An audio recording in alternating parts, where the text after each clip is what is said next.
Alright, we is live. Right, time to share this as always. Just un momento. Just always struggle to do this. Right, I'm just sharing this. Espérame, just wait up people, let me get this, come on. Alright, almost done.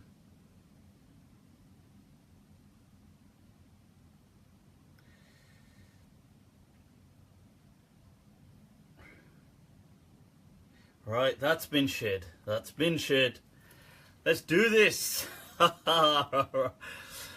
Amani Santiago, ¿cómo te va?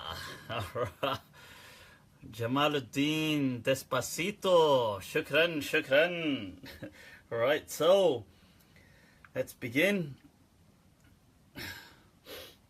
إن الحمد لله وكفاه والصلاة والسلام على رسوله المصطفى وعلى عباده الذين ارتضى ومن بهداهم اهتدى وبآثار أهل المدينة اقتفى وبعد فسلام الله عليكم ورحمة تعالى وبركاته.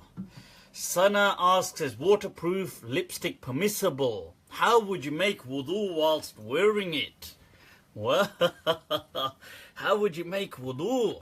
I don't know. I mean, how do I do wudu now that I have lipstick on? I mean, can I still wash my hands? Can I still...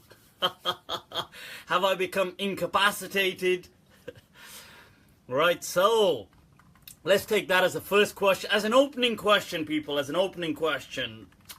Right, let's drink to that, huh? What say you? Right, so somebody said, well, shukran. Compliments as soon as I begin. Yes, salam.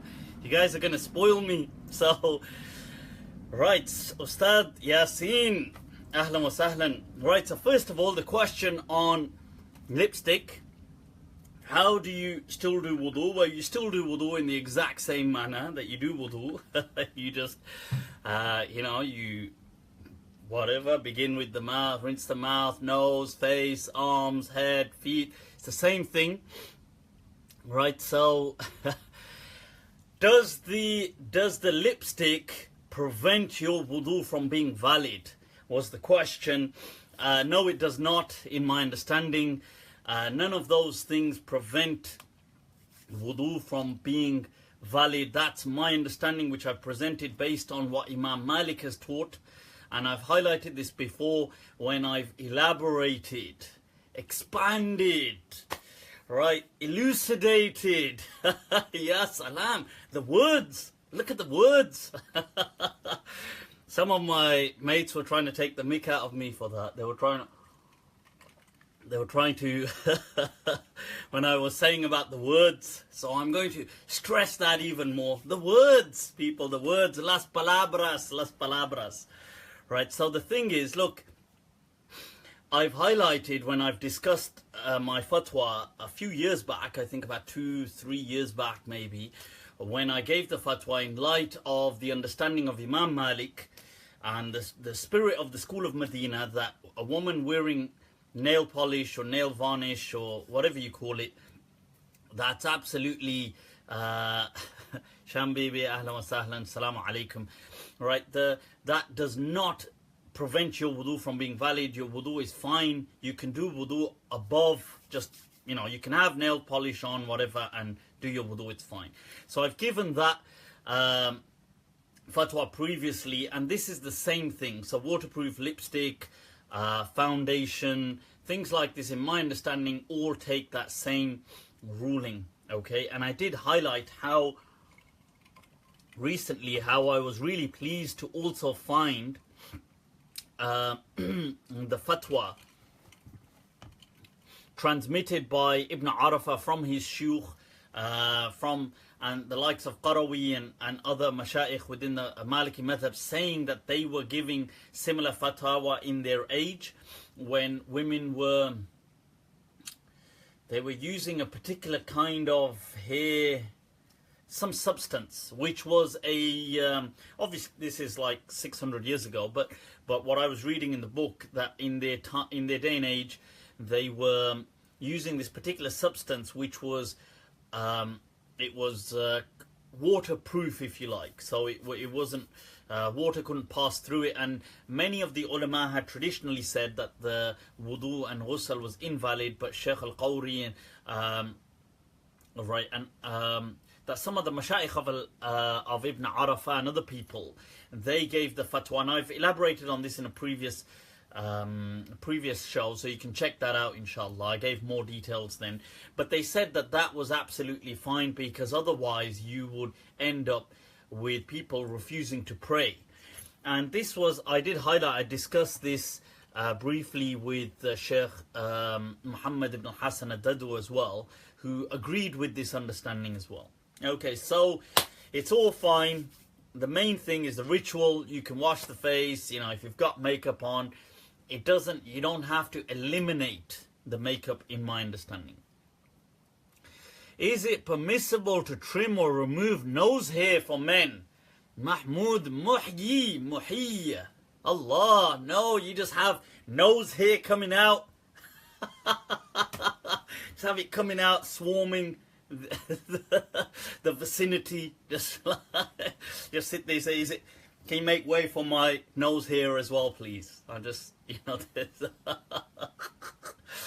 Sorry, I'll be taking 2 seats, please. There'll be one for me and one for my nose hair. Right, so of course you can. Of course, look, people, we need to chill out with all this kind of stuff. Ibn Abi Zayd, look, over 1,000 years ago, 1,100 years ago almost, writes in his text that removing any hair, right, is not an issue. Okay, the only thing that there was some debate about what is the situation of the beard for men within Islam. Beyond that, there is nothing. And for women, I suppose there was this understanding that just shaving, shaving the entire head was an issue.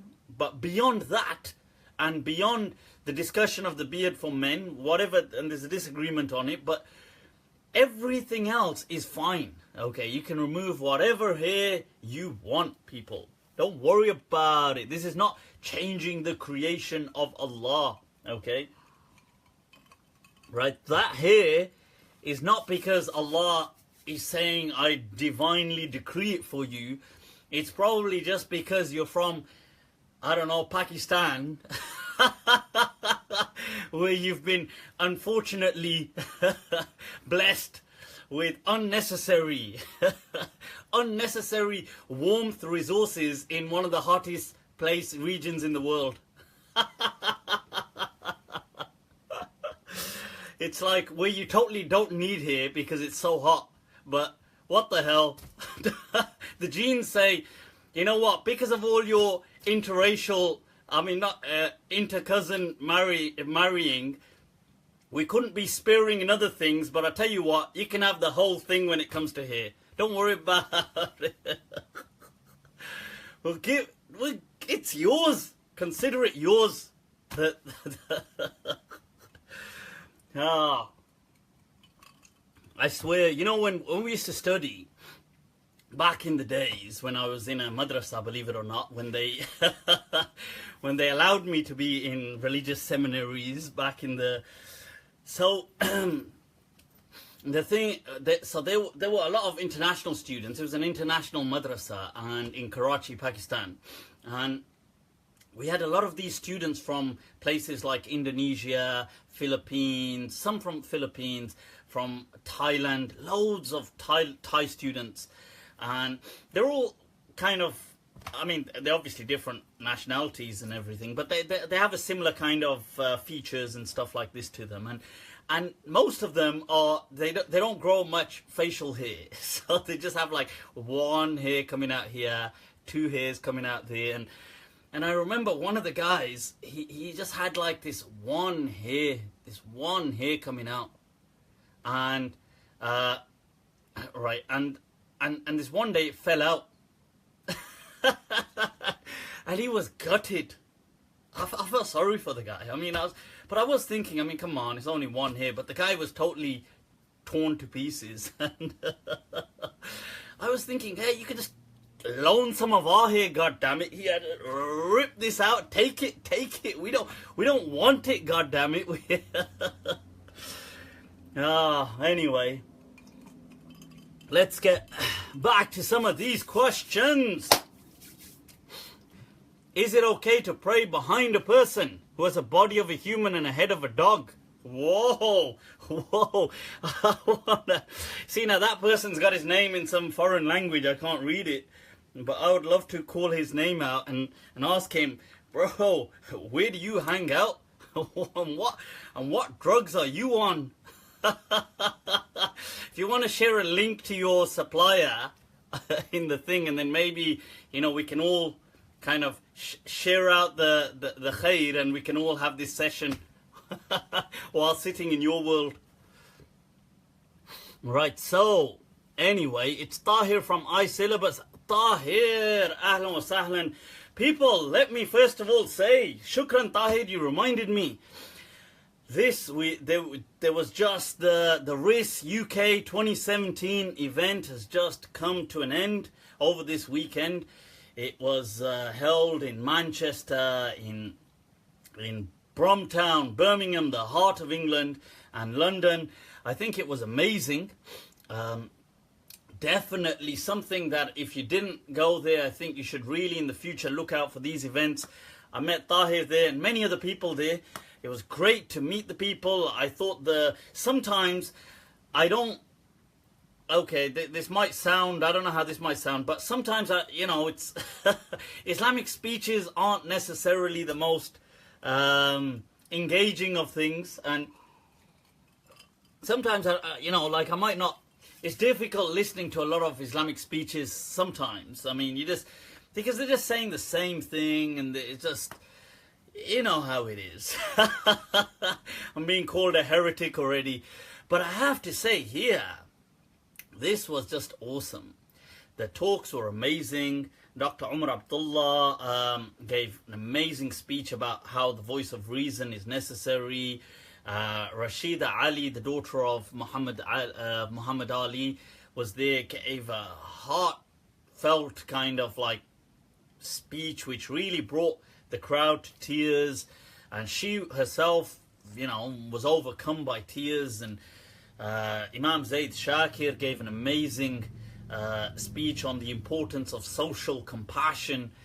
But yeah, it was amazing. So I think that was really good. I have to express this, that I'm kind of hurt that Birmingham has such a bad reputation. I mean, Birmingham is awesome, people, and a lot of these international speakers don't really want to come to Birmingham for some reason, and they feel that it's really so there's a lot of trolling that takes place, a lot of bullying online, they feel that it's kind of swarming with nutcases and people that are just really full of hate and vile kind of like emotions, and that's not true. So I think we really need to disprove these rumours and show that Birmingham, the heart of England, is nothing but love, people. It beams with love. So right, so that's so inshallah, I think, and the Birmingham team that pulled off this event, I think they did a great job, and people really need to support this. So I just want to put that out there. Right, so Birmingham is swarming with nutcases. I see your point, but I just feel hurt, or hurt might be a strong word. I feel disheartened that those nutcases can hijack, the heart of England, the city of 1 million people, right? Which the overwhelming people are not nutcases. So Yeah, anyway, let's get back to some of these questions now. There's been a hell of a lot of questions.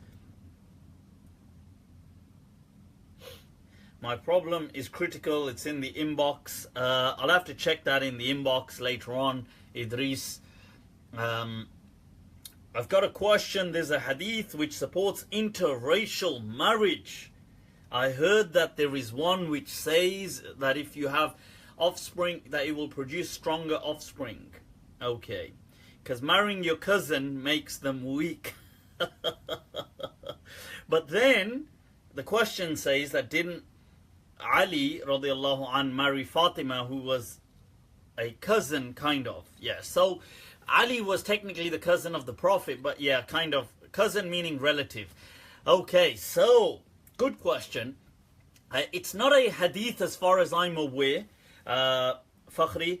It's a statement from Umar where he says and advises that people should marry, that they should, that aghribu fin nikah, that you should. It's not necessarily saying, I mean, it's not against, it's encouraging all.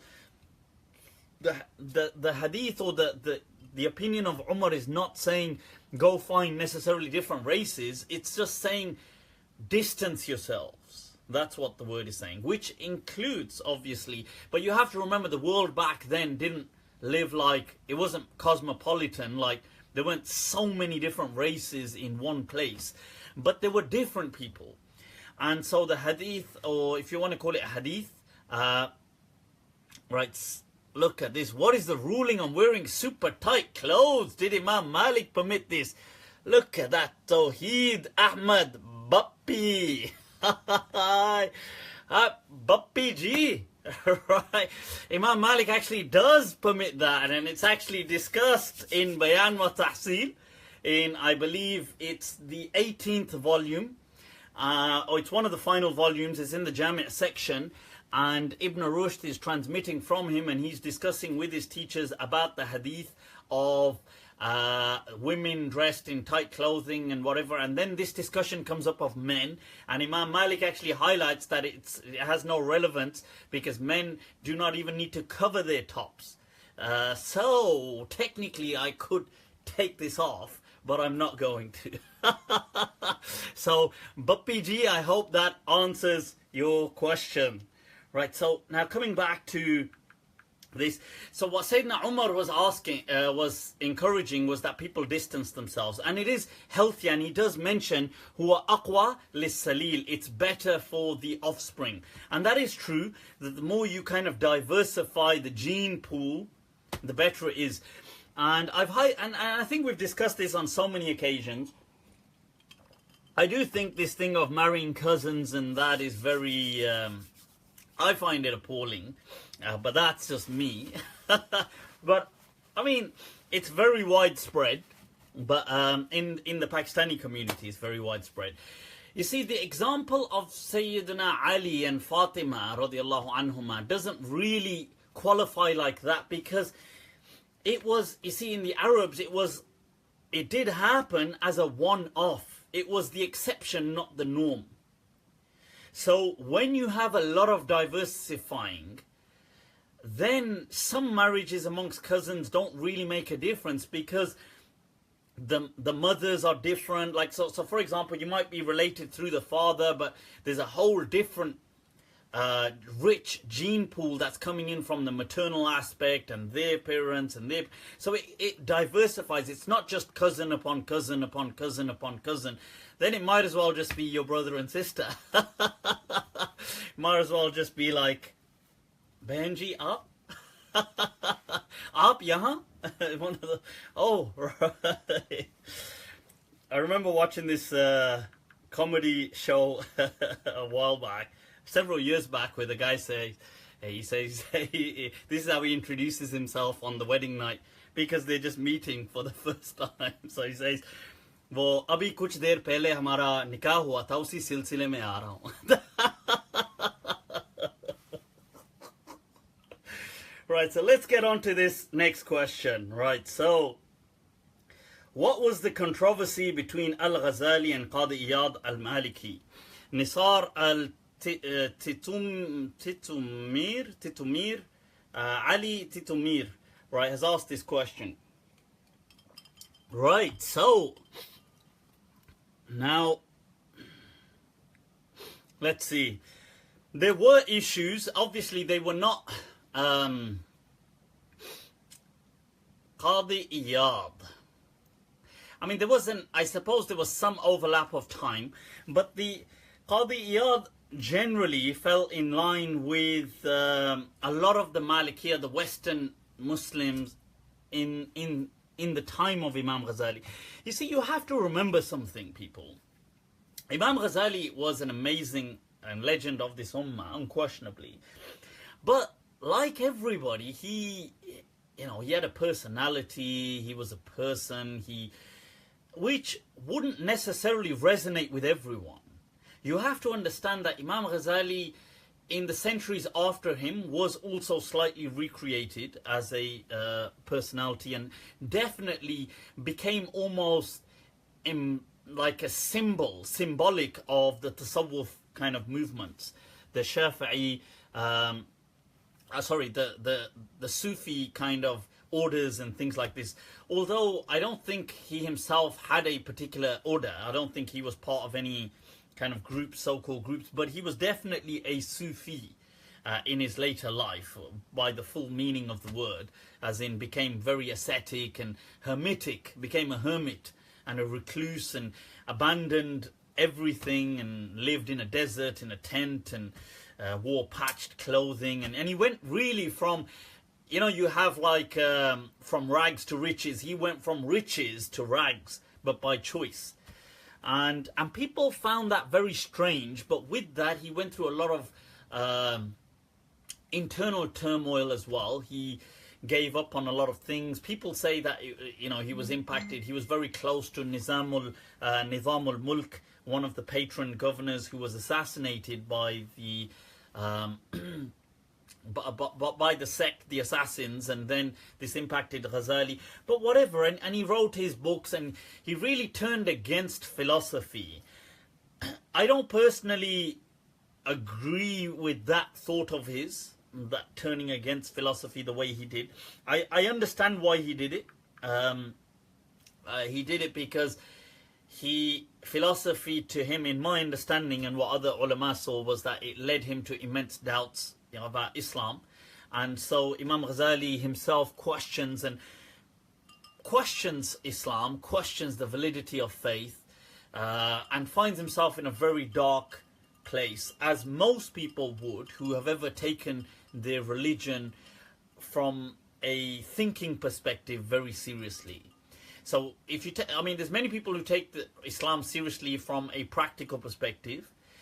They may not necessarily find themselves in troubling waters, but people who are very rational and very kind of critical and they think a lot and they take Islam very seriously, they at some point in their lives will definitely find themselves in troubling waters about the faith.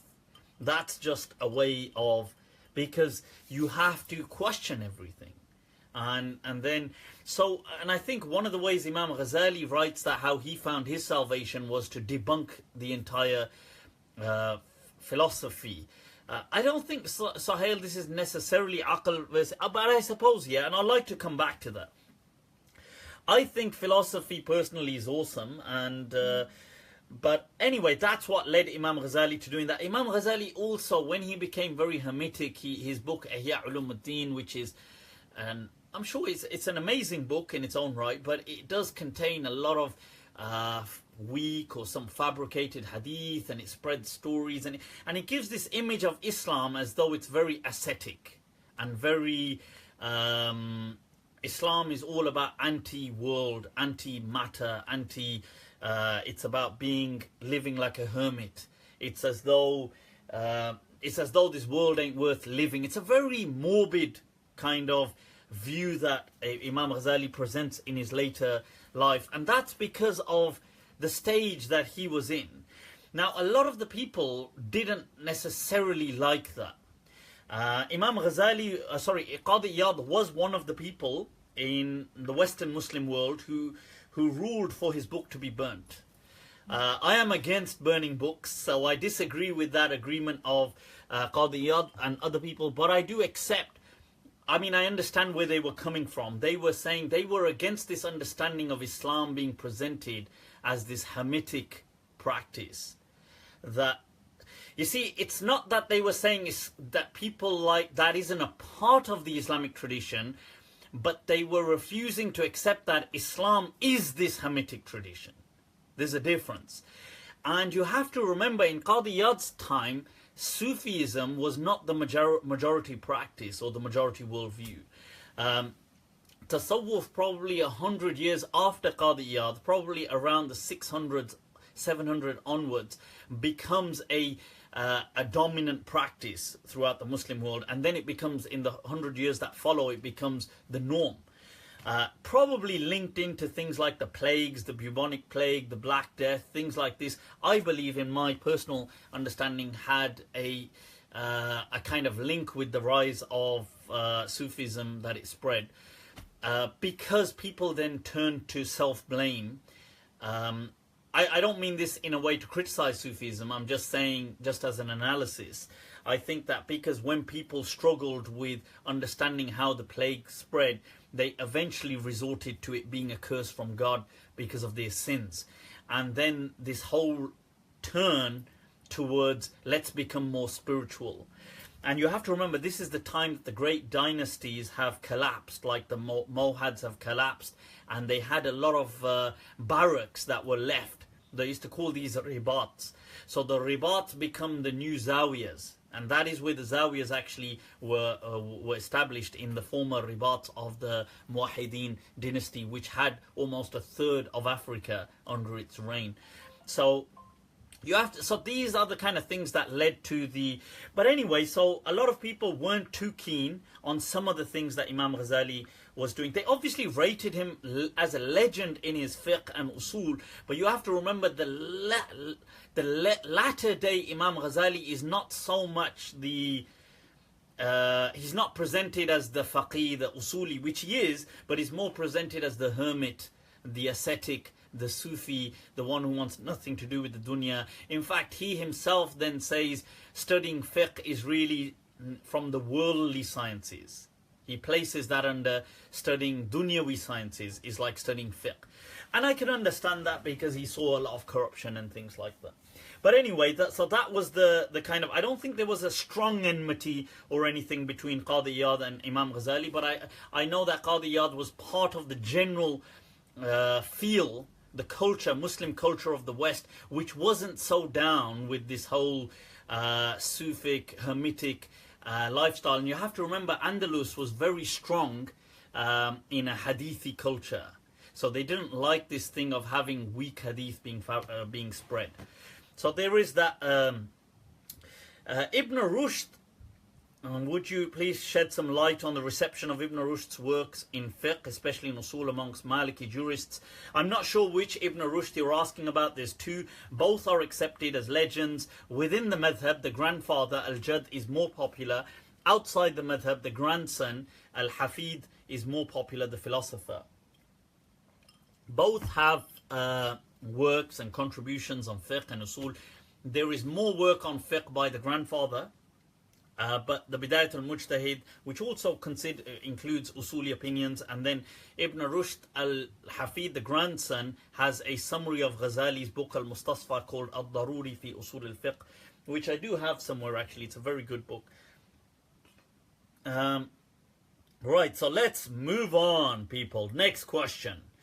But that is fascinating, by the way, and I think it's okay.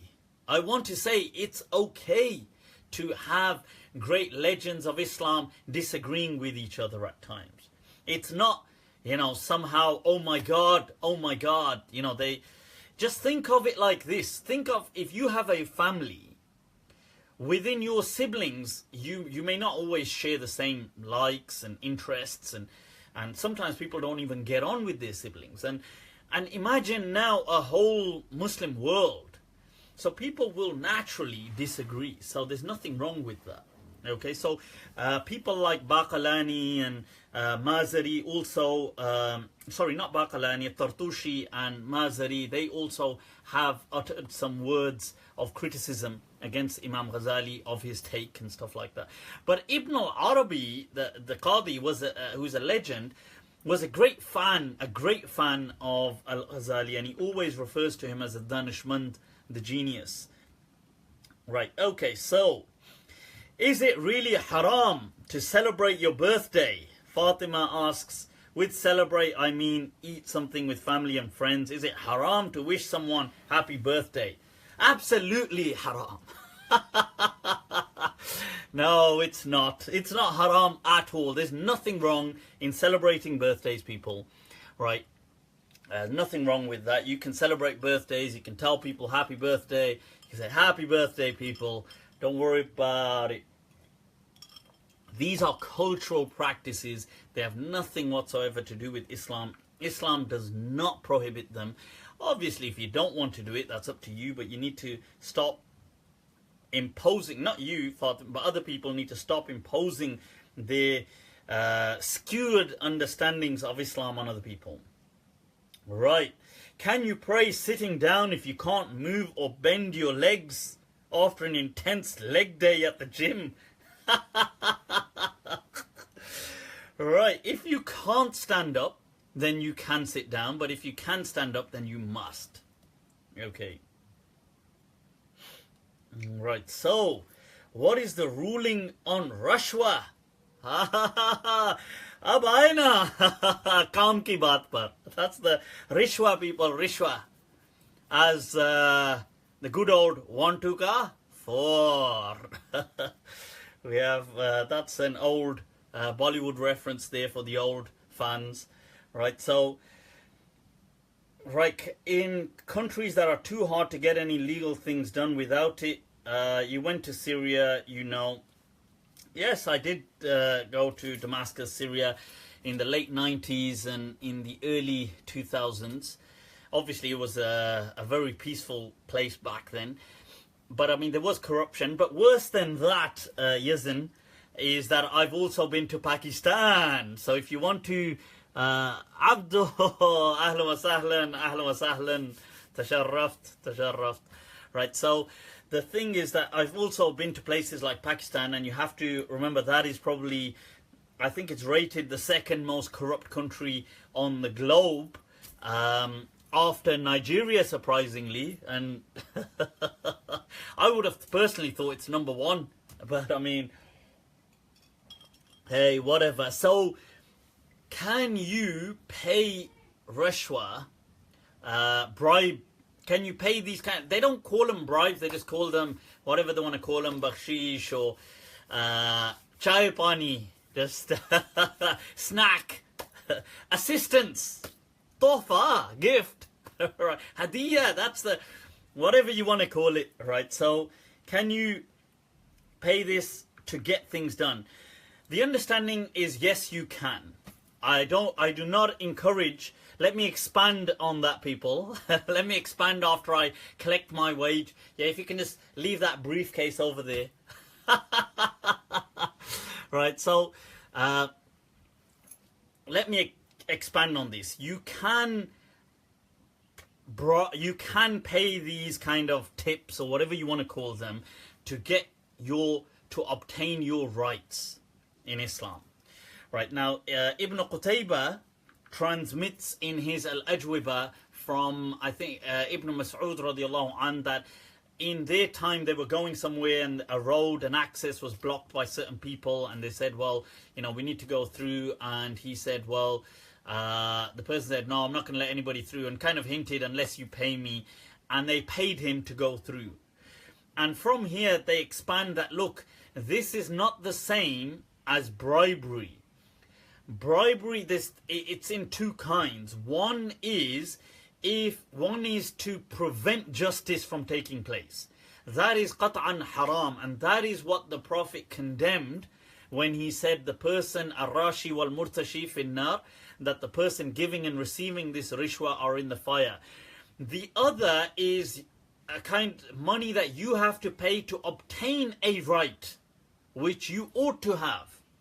Okay, we've got Nizami in the house there, people, a scholar from down south, London, ahlan wa sahlan, Nizami tasharraft. Right, so there is a distinction between these two kind of, if you want to call them briberies. Okay, one is to prevent justice and one is to obtain justice. So if the system, if there was systemic corruption by which you cannot obtain justice, except by having to pay somebody and you needed that thing done, then you are permitted to do so in Islam. And I've shown that people from the Salaf also made those payments, because these are payments that you generally would not do. You are doing them against your own will and happiness, but doing them to obtain a right that is your fundamental right. Okay, so that's the difference. Okay, next question. Circumcision, Solomon, Qomateba. Right, so we've got here a question on circumcision. I've answered this on several occasions before, that look, circumcision is anything, it's a strongly emphasized for males, that's all. Right, it is not for women, sorry, girls. Right, it is not for girls. And I've highlighted the differences in that and why the cultural practice is what they said previously. Is it an obligation? You see, the ulama generally, some ulama did say it was an obligation, but most ulama felt it was a strongly emphasized sunnah. Naveed in the house, is that you doing it? Right, so now most ulama felt circumcision was a strongly emphasized sunnah. Okay, in fact, to the extent that it was symbolic of you being a Muslim, that in several parts of the world they call it, like in the Indo-Pak, they would call it sometimes Musalmani, that you make somebody go through their Musalman, making them a Muslim. Obviously, that's not true. You're not a Muslim based on your foreskin. Are you Muslim? I don't know. Let me ask my foreskin or the lack thereof. Right, so it's not one of those situations where your foreskin determines your faith. Right, that would be hilarious. But I mean, it is symbolic, it's a socially symbolic of Muslims. So I would say, if it's not an issue, and if a person has converted to Islam, then, I mean, I would personally encourage acts like circumcision. I do think male circumcision, I do think they are from the millah of Ibrahim alayhi salam, from the sunnah of Islam. It is symbolic of Muslim male identity, but also it's hygienic, and it doesn't impact anything. Relax, all right? Obviously, somebody could ask, well, how do you know?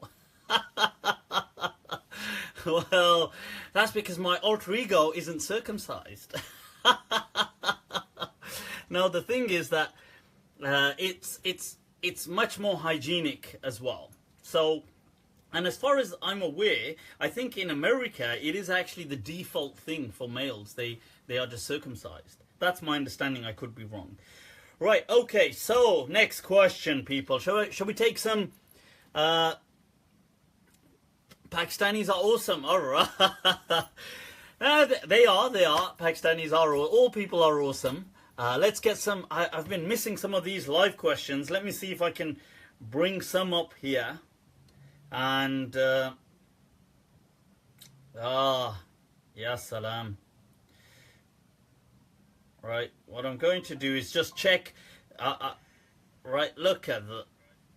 So I don't want to. Right, the hadith about Fathur Rum, is it Sahih? How should one look at these kind of hadith? Right, Fathur Rum means by it, I take it you're talking about Constantinople.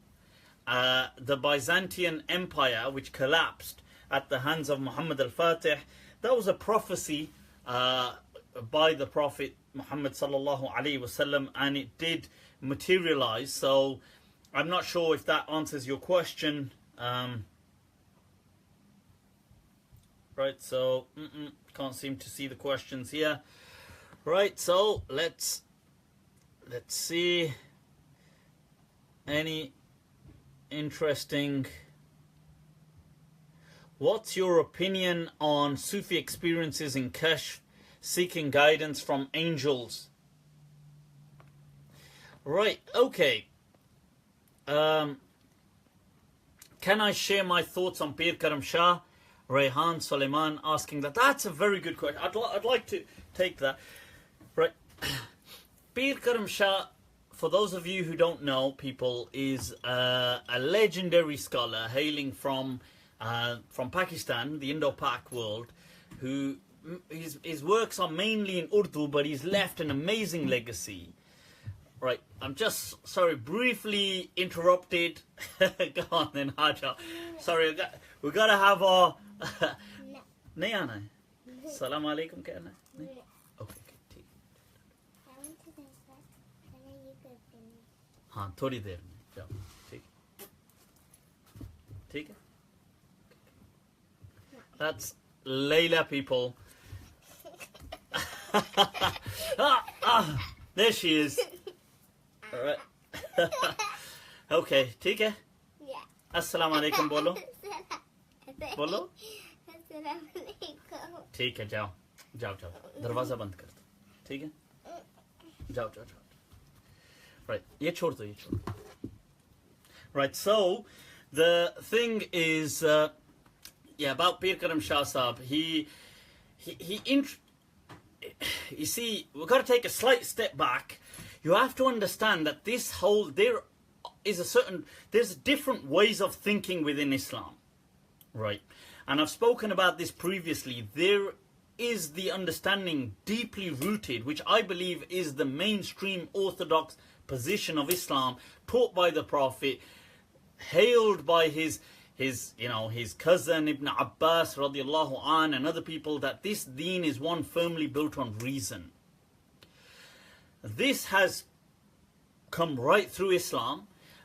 Unfortunately, at some points it's faced turbulent waters and it's been challenged, and some people who have been more dogmatic as opposed to reason based, they have kind of sometimes tried to, I don't know, snatch the mic from Islam. And then some people, there's been this struggle, this ongoing struggle about, is the Deen based on reason or is it not based on reason?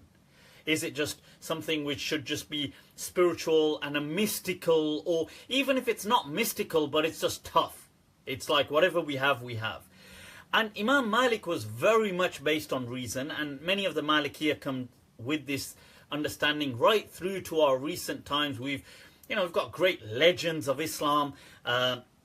Obviously people like Imam Shatibi in his time, but this whole tradition, Ibn Ashur from the last century, people like Sheikh Abdullah bin Bayya today, Sheikh Rugi, and many other great Maliki legends, Sheikh Ahmad Raisuni, Mustafa bin Hamza. All these people are still part of that voice of reason. Now, in the subcontinent, there was also this kind of a movement to reclaim this true traditional Islam, which is based on reason. And one of the key people to do that was Shah Waliullah Dahlawi, several centuries ago. We're talking almost 300 to 400 years ago. Sheikh Shah Waliullah Dahlawi, he kind of revives this whole spirit within Islam, and sometimes he is misunderstood, and he's so loved within the Indo-Pak world that he is claimed by all sects today. So you have people like the Salafiyah, the Ahlul Hadith movement, trying to say he was Ahlul Hadith because he was all about refusing to blindly follow. Then you have the Deobandiyah will claim him, the Brelviyah will claim him, everybody will claim him. Some the Sufis will say he was a great Sufi, other people say he was against Sufism, and there is some confusion around some of his writings.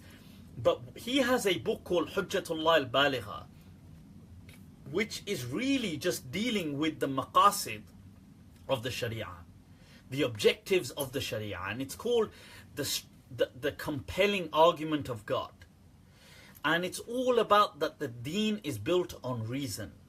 And in my understanding, in this last century, from the in the last few decades of our time, this legacy in Pakistan was inherited by the likes of Pir Karram Shah,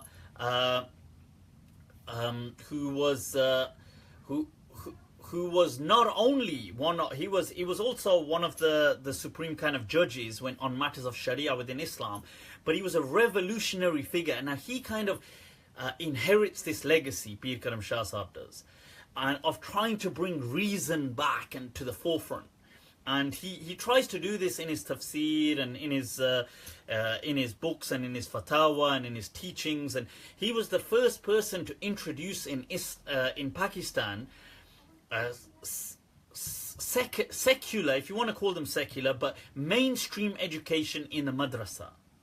So he kind of fused the two together. So all of his madrasa, like his main madrasa, Bera Sharif in Pakistan, was the first one to introduce combined education, because he felt it was necessary for Muslim scholars to be clued up about the sciences of the world, to not be kind of like clueless. And he himself was an academic. He graduated from Al-Azhar. He had great links with the people in Al-Azhar, Pir Karram Shah Sahab did. And so I have huge and immense respect. I consider him from my indirect teachers. I studied in his madrasa in Pakistan. One of the madrasas I studied in was his madrasa, although he had passed away before. He passes away in the 90s, but before I had gone to although I did come to his madrasa in the late 90s, right 99 going into 2000, but I didn't really get to obviously he had passed away, but I did meet his son there, who is still today very active, Amin al-Hasanat Sahab.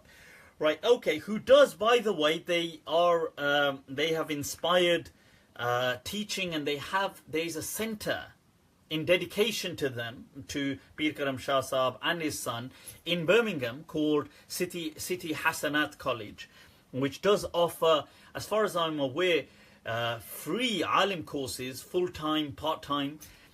They have great teachers there. Those of you that have heard of Sheikh Yasin, he is there. He was at this conference over the weekend.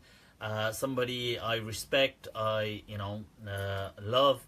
Now he is one of the teachers there. They've got many other teachers there.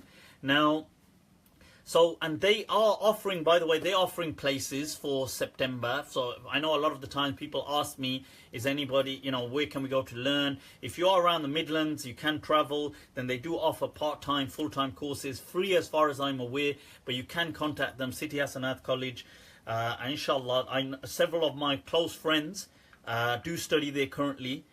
So, I have great feedback. So anyway, I thought I'll put that out there. Right, let's move on to the next question, people. Right, okay, what about all these kashf and all these kind of things?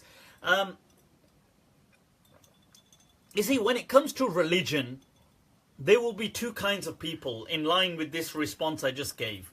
There will be that kind of person who is very much into the mystique of faith. He's into the mystical. For him, that is important. For him, that is all religion really has to be. I can respect that. I don't have... But then you have the other kind of person who understands everything must be firmly built on reason.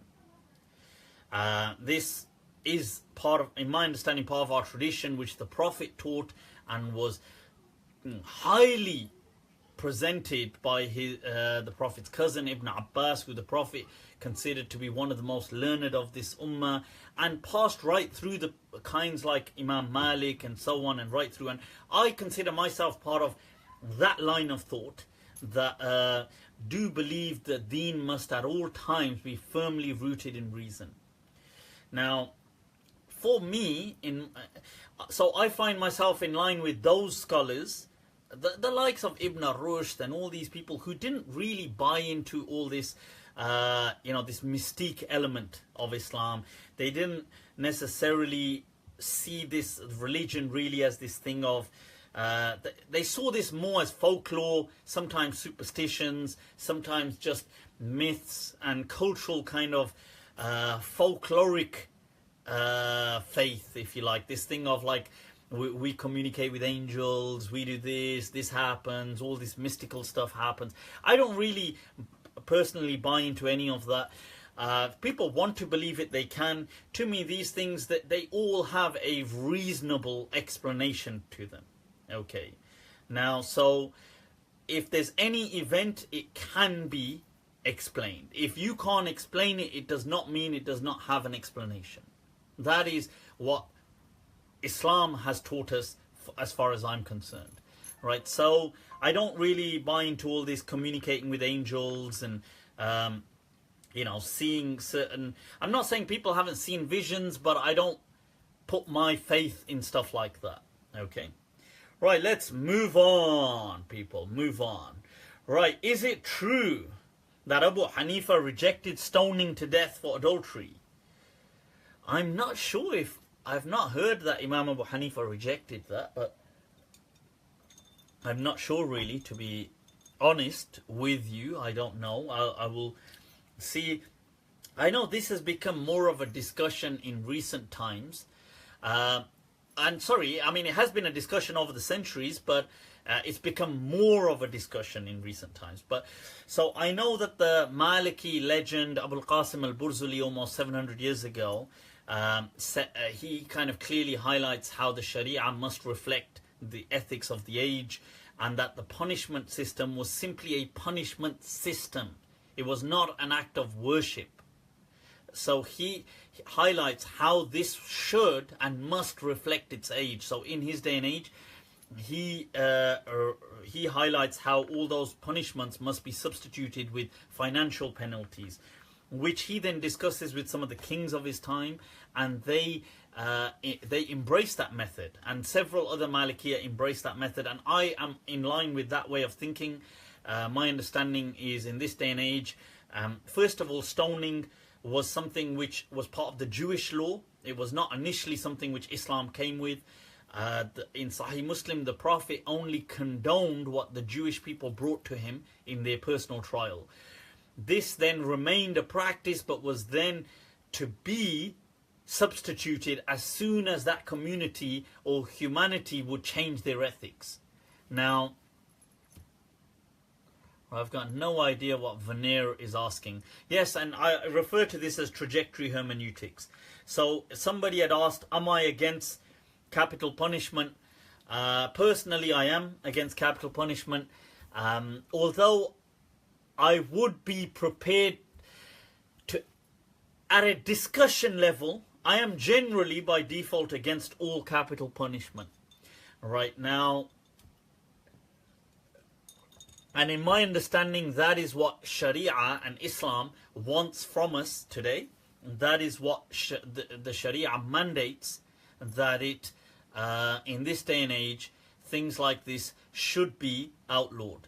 Okay, that is my understanding of what Islam is wanting from us, and has traditionally always wanted from us. So Islam set about a trajectory for human ethics to develop.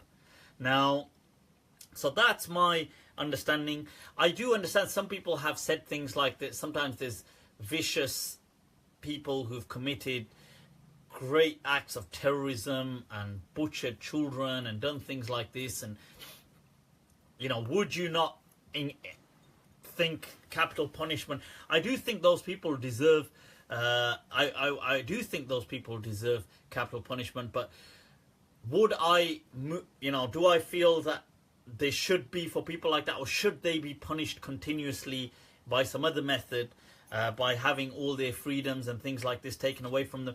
Maybe that is a greater punishment for them, and maybe executing them would be too, for a state, it would be too easy of a demise for these people. You know, maybe having to live decades,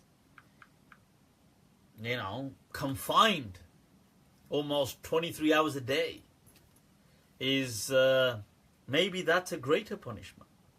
So that's, I mean, these are my thoughts anyway.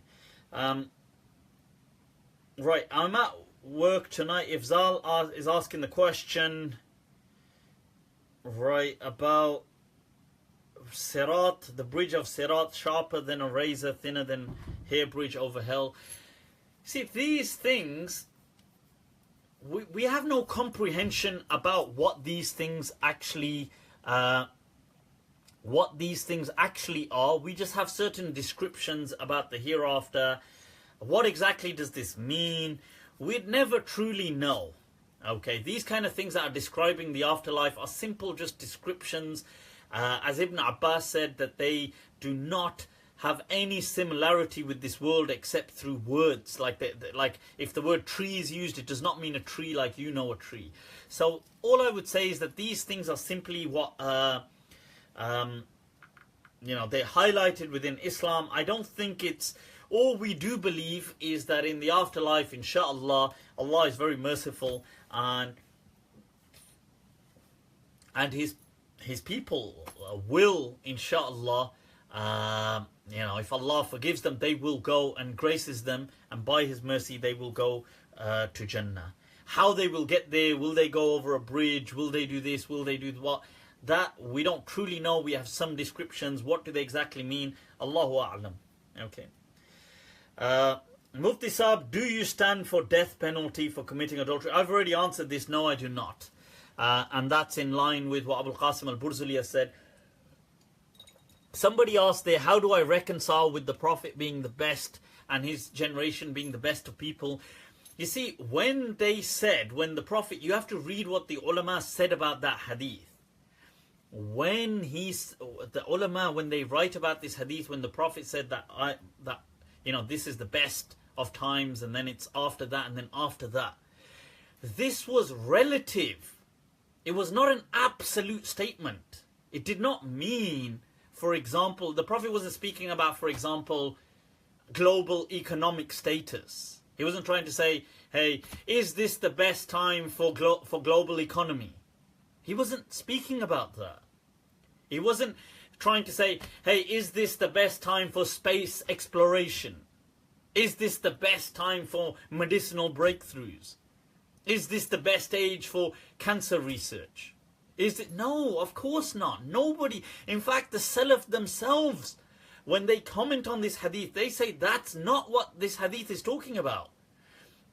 They are speaking within the context of religion, of purity to religion, as in the sincerity, the kind of when the most energy about the religion is concentrated. It's in the Prophet's time, and then after him, and then after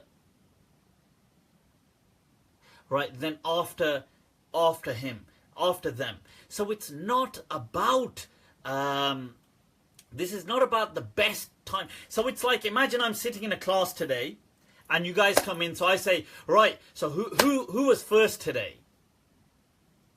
So somebody says I was. Does that mean he was the first in the world in everything? No, this is a context. I'm talking about the first in this class. Like when Allah says to Musa alayhi salam that وَلَا تَكُنْ أَوَّلَ كَافِرٍ بِهِ, do not be the first to deny this message. What does Allah mean in the Mufassirin say in the Quran? Does Allah mean nobody before, when Allah says that to Musa, nobody before him had ever disbelieved? Of course they had. Allah means in that context, لا تكن أول كافر, do not be the first in this context. They were the best with regards to the intensity of the kind of purity of faith, the energy of Islam, in that sense, not in every matter, like, hey, were they the best in driving cars? Of course, that would be absurd, right? To kind of say that, and that would be actually, I would consider it a blasphemy almost to have that kind of interpretation, because you're going to end up almost ironically ridiculing the Messenger of Allah sallallahu alaihi wasallam by misattributing things like that to him. Right, so, and I want to tie this in with a question that somebody had asked me, that they said that, so how would it be that the Prophet, to today we've discovered things. Do we believe the Prophet was the most knowledgeable person on earth? Today we know things like quantum mechanics. Would we say the Prophet knew these kind of things? Right. Right, okay, we have to understand something. The Prophet sallallahu alaihi wasallam, for us as Muslims, was the best of creation. Okay. He is not Allah, he's not God, but he's the best of creation, the best of people for us as Muslims. Obviously, to non-Muslims, they're not going to see him in the same light. They might see him as a great leader, as a great inspiration for people, but not the same way we see him. Now, I understand that we will now say everything in praise of the Messenger of Allah. But that does not mean we start to become absurd in our statements. Like, we need to still be people of reason. Okay. Does that mean that the Prophet had knowledge of everything in the world? No, it does not mean that. The Prophet never claimed to have knowledge of everything in the world. Why would he do that? That's absurd. That is, it's almost disrespectful to the Prophet to say that. That's like saying, oh, if the Prophet had absolute knowledge of everything, then, I mean, I find that disrespectful, because then why didn't he prevent the tragedies of his age? That's not what the Prophet claimed, ever. He never claimed that. He never claimed that. In fact, many times when people would come to the Messenger of Allah, he would say, let's wait to see what Allah will rule about this.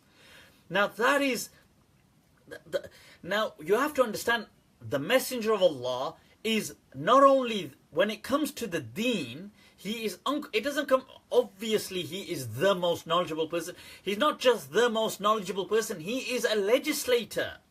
I believe, and many of the Malikiyah, many of the Shafi'iyah, Subki mentions it to be the opinion, believe that the Prophet himself was a legislator alongside Allah, that he would legislate part of the rulings in Islam. He would introduce them. So I believe that. Now, so when it comes to Islam, he is the authority. The Prophet himself is saying to you, oh, when he inquired about them doing the ta'bir and how they used to cross-pollinate certain plants and stuff like this, and he said, oh, that's strange, and when they do this, they left it that year and they messed up. And they asked the Prophet, and the Prophet said, I never told you to do that. Antum a'lamu bi umuri dunyakum. You are better versed in the matters of your dunya. When the Prophet was going to the battle of Badr, and then he asked, where should we set up camp? Let's set it up here. And then the person asks the Messenger of Allah, wahyun, is it from revelation, or is this, do you think, is this your opinion? And the Prophet said, this is my opinion. And then the person said, then I would advise we set up close to that location, because it has an advantage and it has a well and this and that. And the Prophet said, that's a good idea. When the Prophet came to, for example, when he came to Barira to ask her, because Mughith was so madly in love with her, that please, can you tell her to take me back? I want to marry her. And she was like, get a life. So when the Prophet says, okay, I'll ask her. Because in Bukhari they say that he used to run after her, chase her in the streets of Medina, begging her to take him back. So the Prophet, he feels sorry for him and he asks her, and she says, is that revelation? And the Prophet says, no. So even the Sahaba understood that sometimes the Prophet is speaking from revelation, sometimes he isn't. So the Prophet says, no, it's just a suggestion. And then she says, no, I won't then. And the Prophet says, fine, it's your life, I respect that. So I think it's important so we don't start making, and some people say, well, oh, the Prophet didn't know everything, but when he was about to pass away, he then knew everything. I mean, obviously, then that would become, it would be impossible to disprove, because you're trying to say the moment he passed away, his knowledge was everything. But the question is, what is the point of going to such extremes to say this? It does not diminish. The Prophet is above. The Prophet's honor and his amazing character is so far above us having to make absurd statements to bring love for him.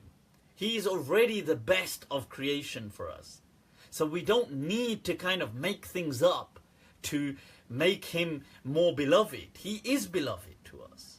So I would say just Akbar. Right, ¿qué tal, mano? ¿Qué tal? Right, so the thing is, right, let's move on from that question. But so that answers that. So no, if people were to ask, would you say the Prophet knew about cancer research? Would you say the Prophet knew about... No, because these things were not applicable in his time.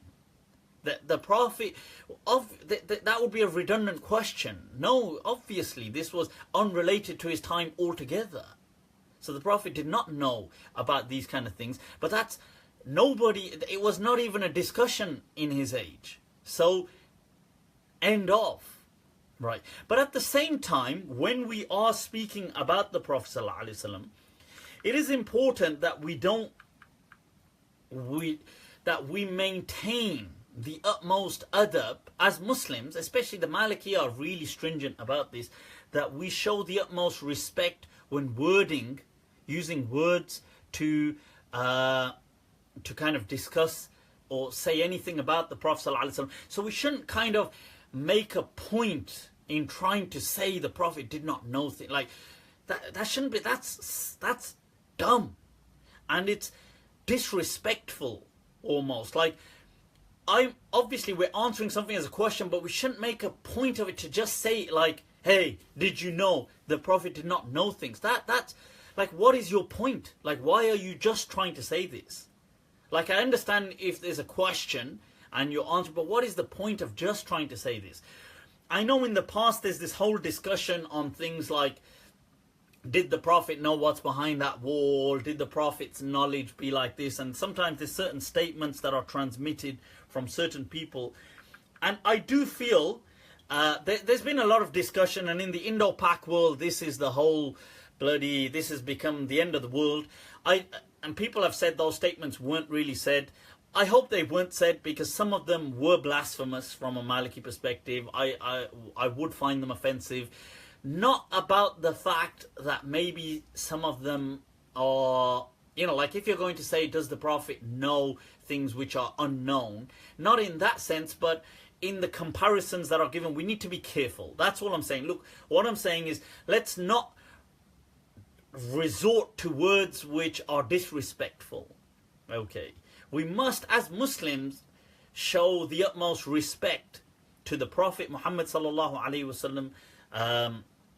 That is a basic. That's a given. Okay. So I think let's just have that, inshallah, as a kind of fundamental. And I think sometimes, like, I've heard people as well make this whole case about the Prophet's parents are in the hellfire and stuff like this. And I think really it is quite, in my understanding, I find it quite offensive. I find it disrespectful. I find it arrogant. That, first of all, you're not to claim, you're not God to say who is and who isn't in the hellfire. Secondly, these people you're talking about are very beloved to the Prophet. And thirdly, it's none of your goddamn business. So these kind of things I think Muslims find very offensive. Ibn Arabi's words against people like this were very harsh. That anybody who says about the Prophet's parents being in the hellfire, he kind of condemns them really harshly, as do other people. Right, so the thing is, so I think these kind of things are just wrong going into. Somebody here has highlighted that, look, why don't I go into some of the names of the people? Look, I ain't interested in going into names of people. I don't hold people today who may have a love for certain people responsible for what people may have said before. So if somebody's going to say, why don't you condemn Deobandis, or why don't you condemn... It's none of my business to condemn anybody.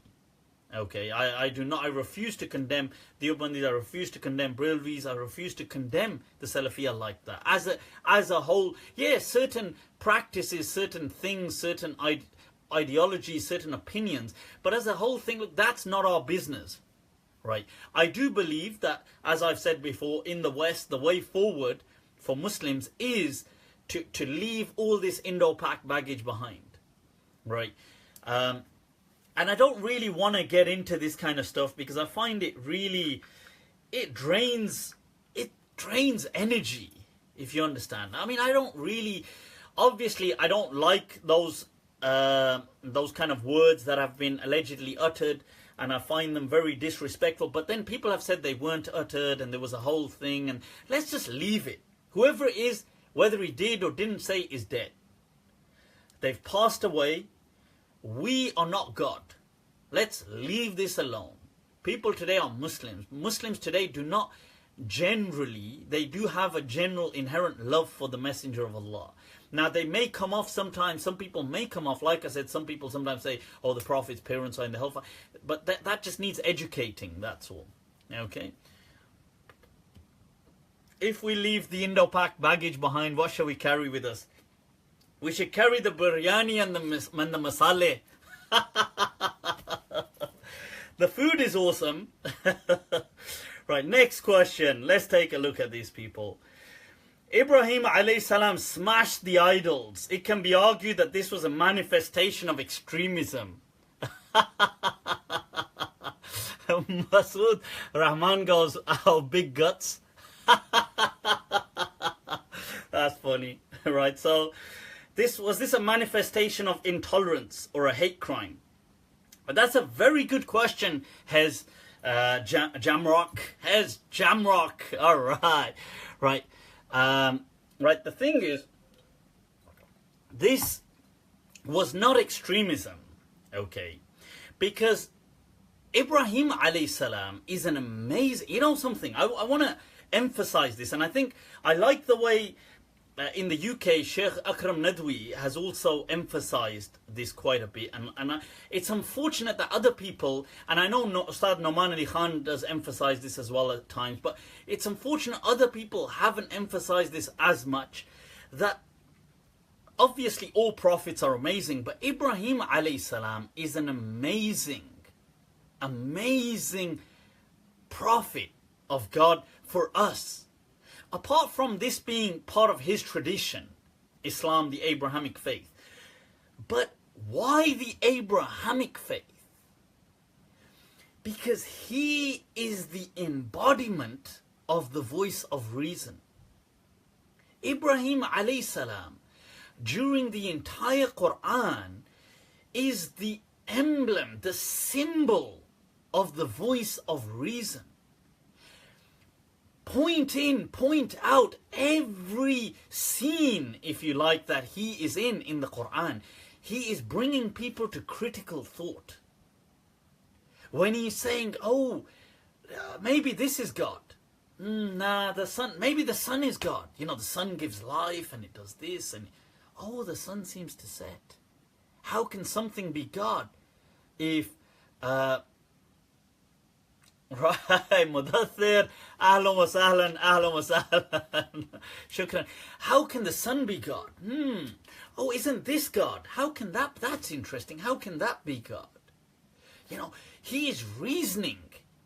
He is the kind of almost indirect inspiration to the likes of Socrates that will come later on with this whole attitude of questioning people all the way.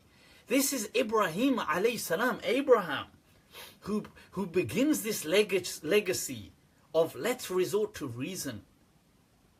And when he smashes those idols, he does it on purpose. It wasn't manifestation of hatred, because if it was, he would have smashed them all and just like disappeared.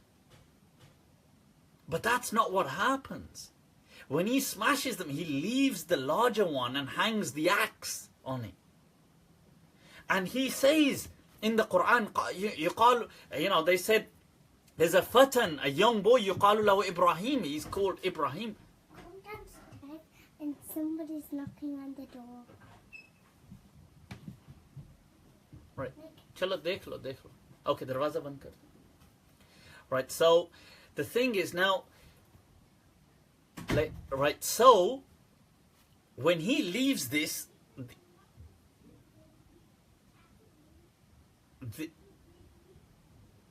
the axe is with the large statue, and he says, بَلْ فَعَلَهُ كَبِيرُهُمْ. Look, the big statue, he's the one who broke them. Resort to reason, come on. Because he knows what they are going to say. They're going to say that, don't be stupid. Statues are just dumb. They're just figures. They can't do anything. That was his point. أَتَعْبُدُونَ, do you worship what can't do anything? It was a catch-22 situation for them. This was the voice, the embodiment of reason.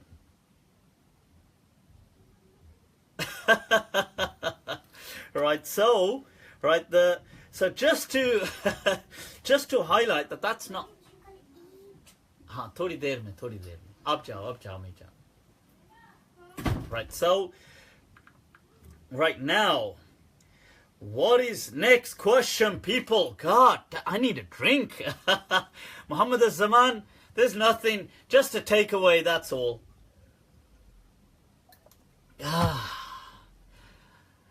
कौन कम वक्त बर्दाश्त करने के लिए पीता है? Hashtag Devdas. Right, so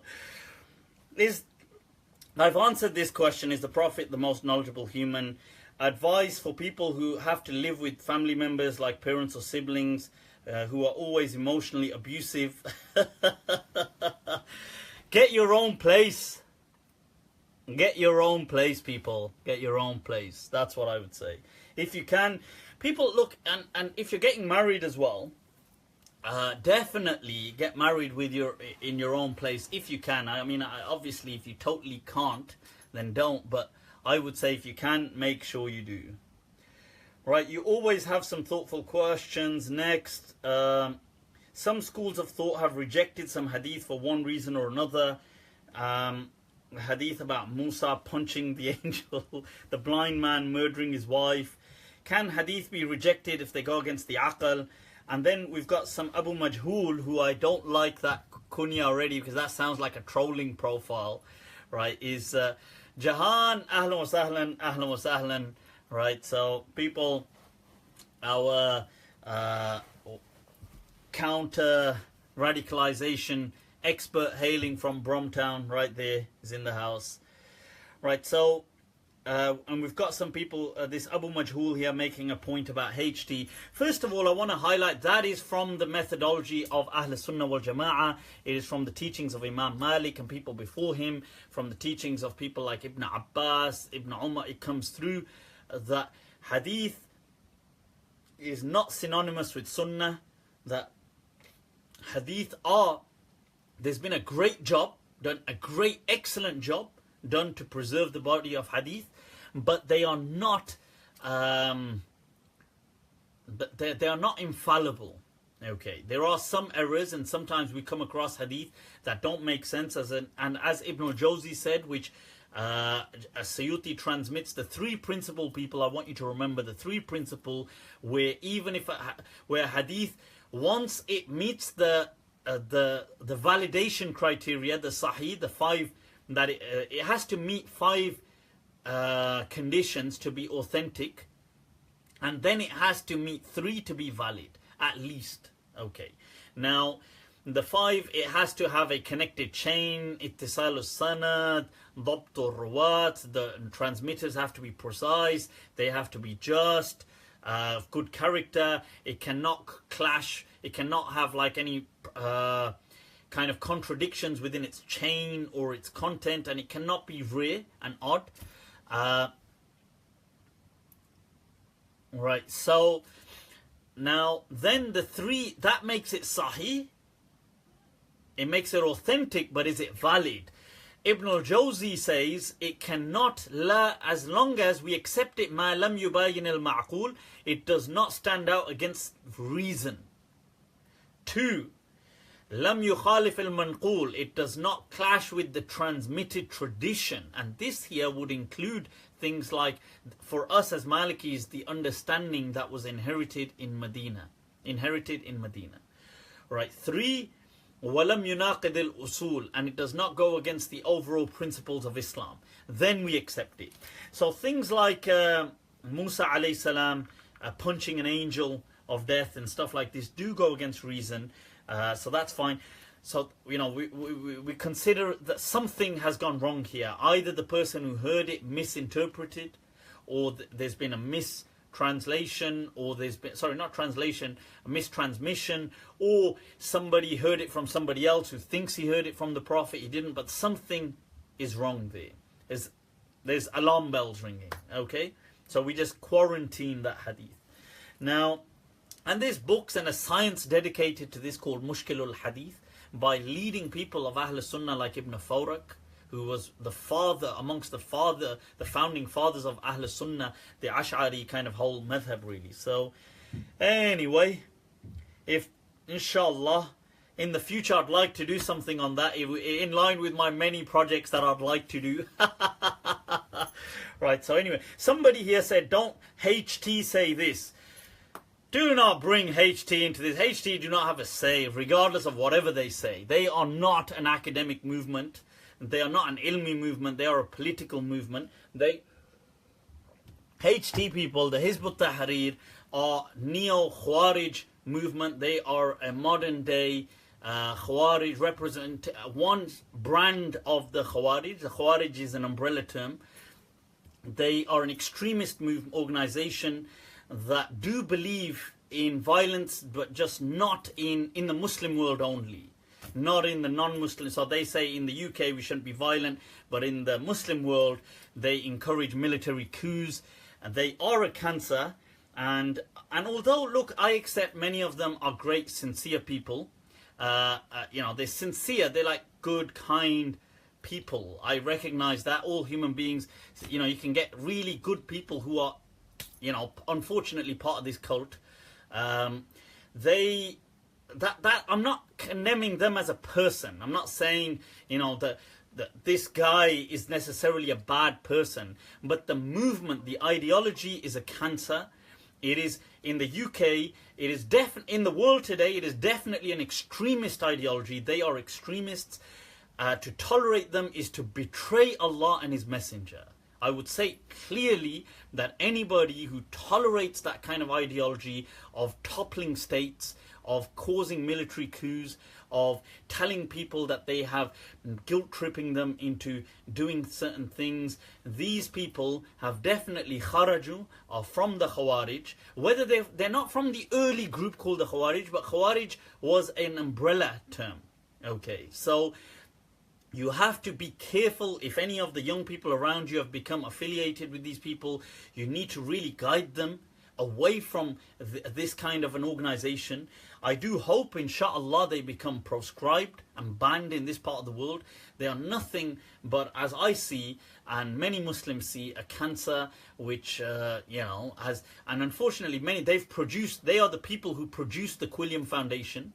They are the people who produced Majid Nawaz. I mean, he is their production, right? They produced people like Anjam Chowdhury.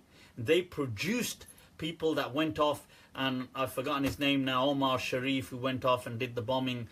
They produced people that went on later on to do the London attacks. They produced these people and countless other people, right? But I don't want to really go on too much about them, but I would say, as a sincere thought, if you know any young people that are getting influenced by them, do be wary. Your own siblings, your children around you, do not let them fall victim to this propaganda, inshallah.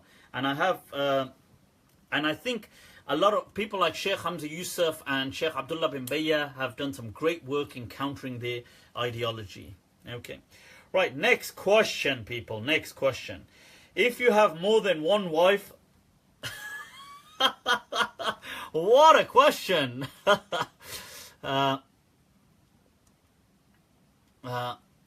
Right, if you have more than one wife, can you be intimate with them at the same time? As in a quantum world where you're in two places at once. Is the electron over here? Is the electron over this? Can you kind of like send them both a text message at the same time? Just don't create a simultaneous group with them.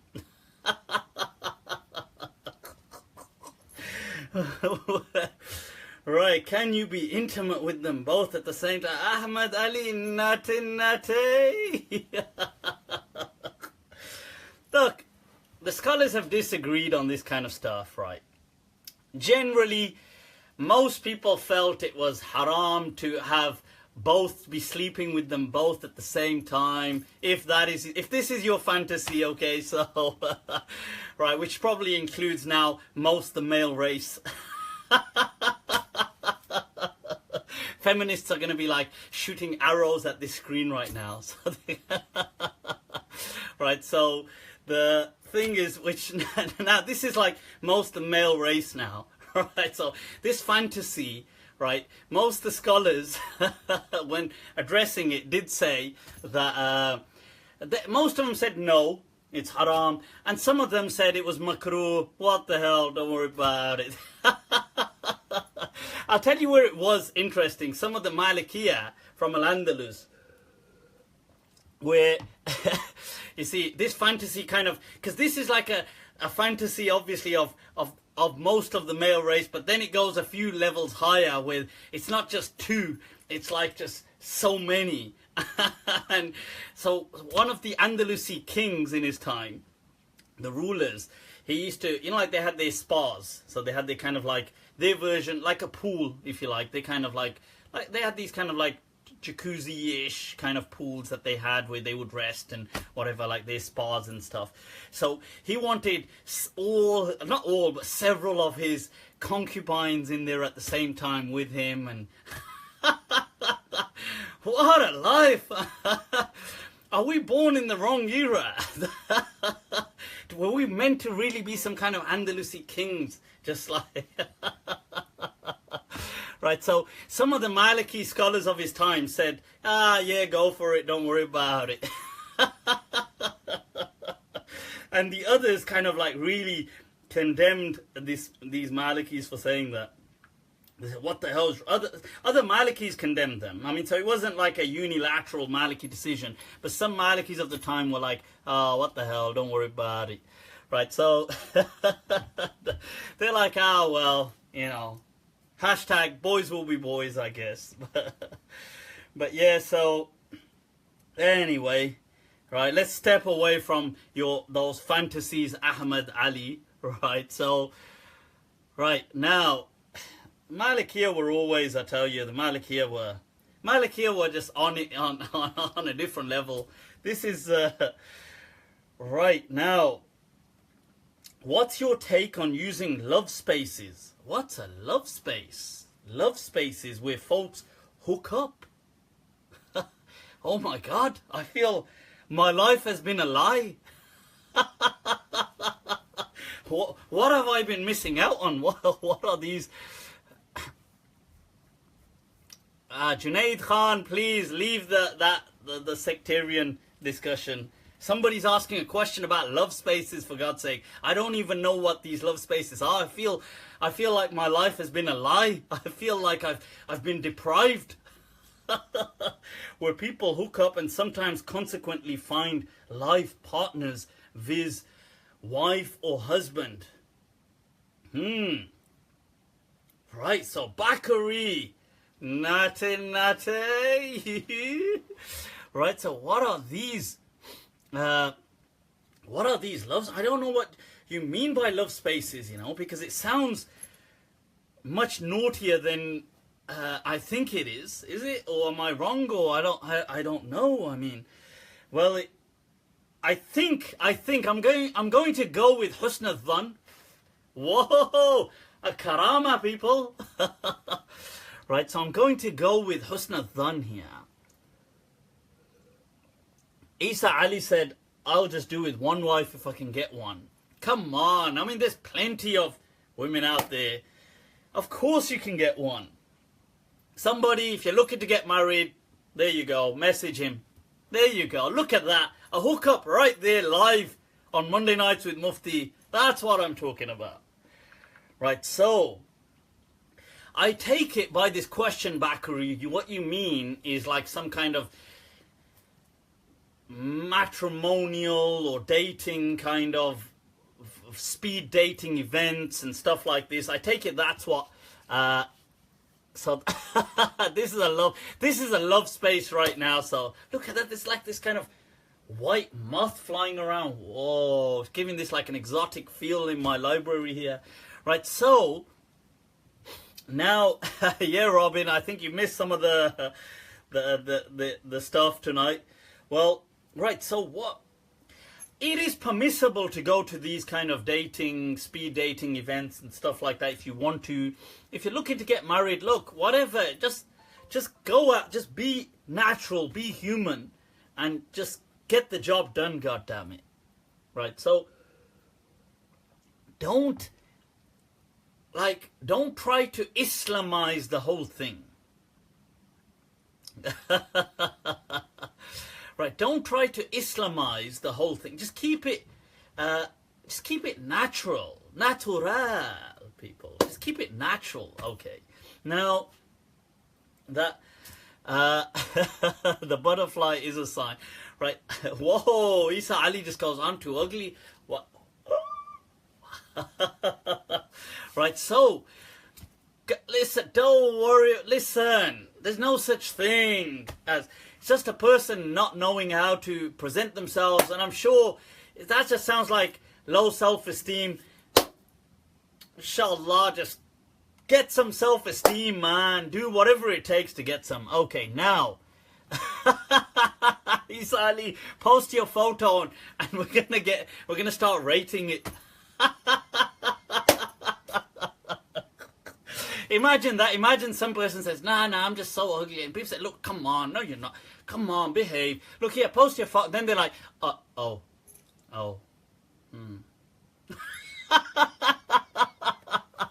That would be like, that would just kill. That person would just be like, right. Take me now, God. Just take me.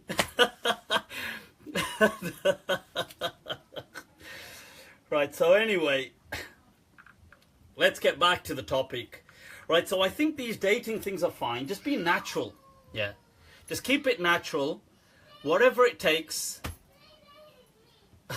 That's my Zorro crying over there.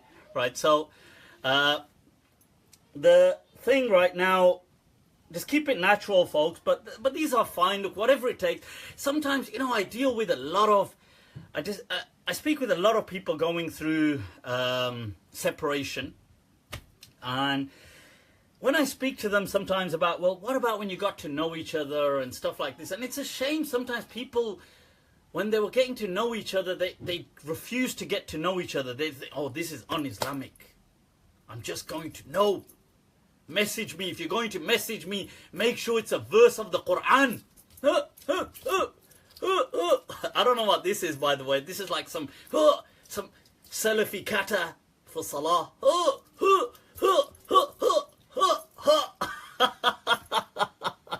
Right, so, right, the thing is, but I don't know what that is, but yeah, so they're like, if you're going to message me, make sure it's only Islamic. Send me a verse of the Quran. Yeah, God damn it. Relax, people. He's not, you're not trying to get like a tajweed course going here.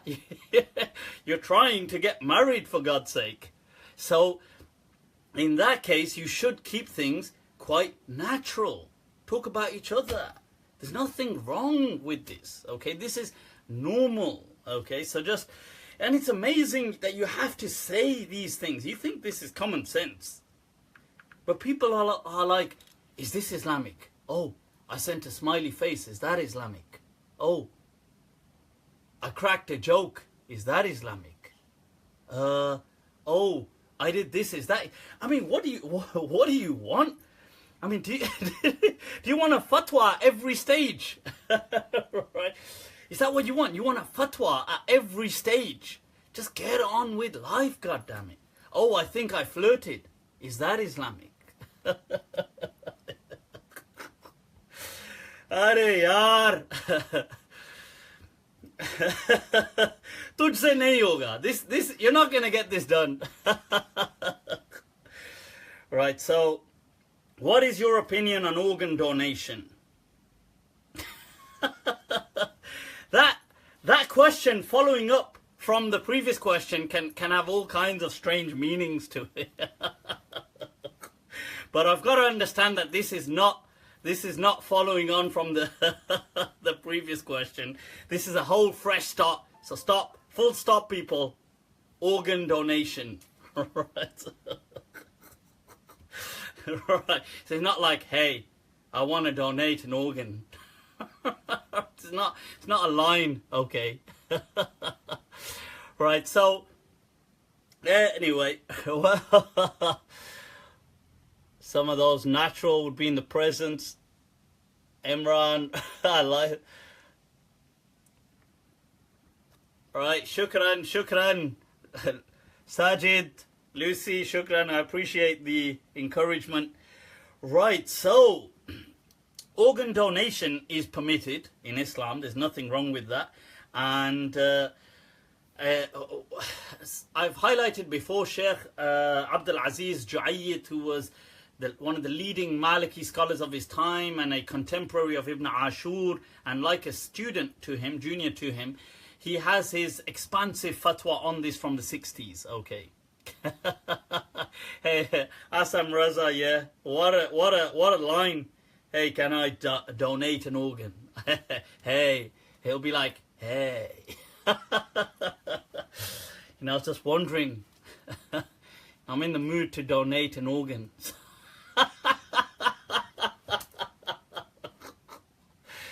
God, what was in my drink? Am I gonna, if I pass out here, right? Why is shirk worse than crimes such as murder? And this is unanimous. And is there a unanimous agreement on this? Qazi Mohinur Nahar. Qazi, that is not true.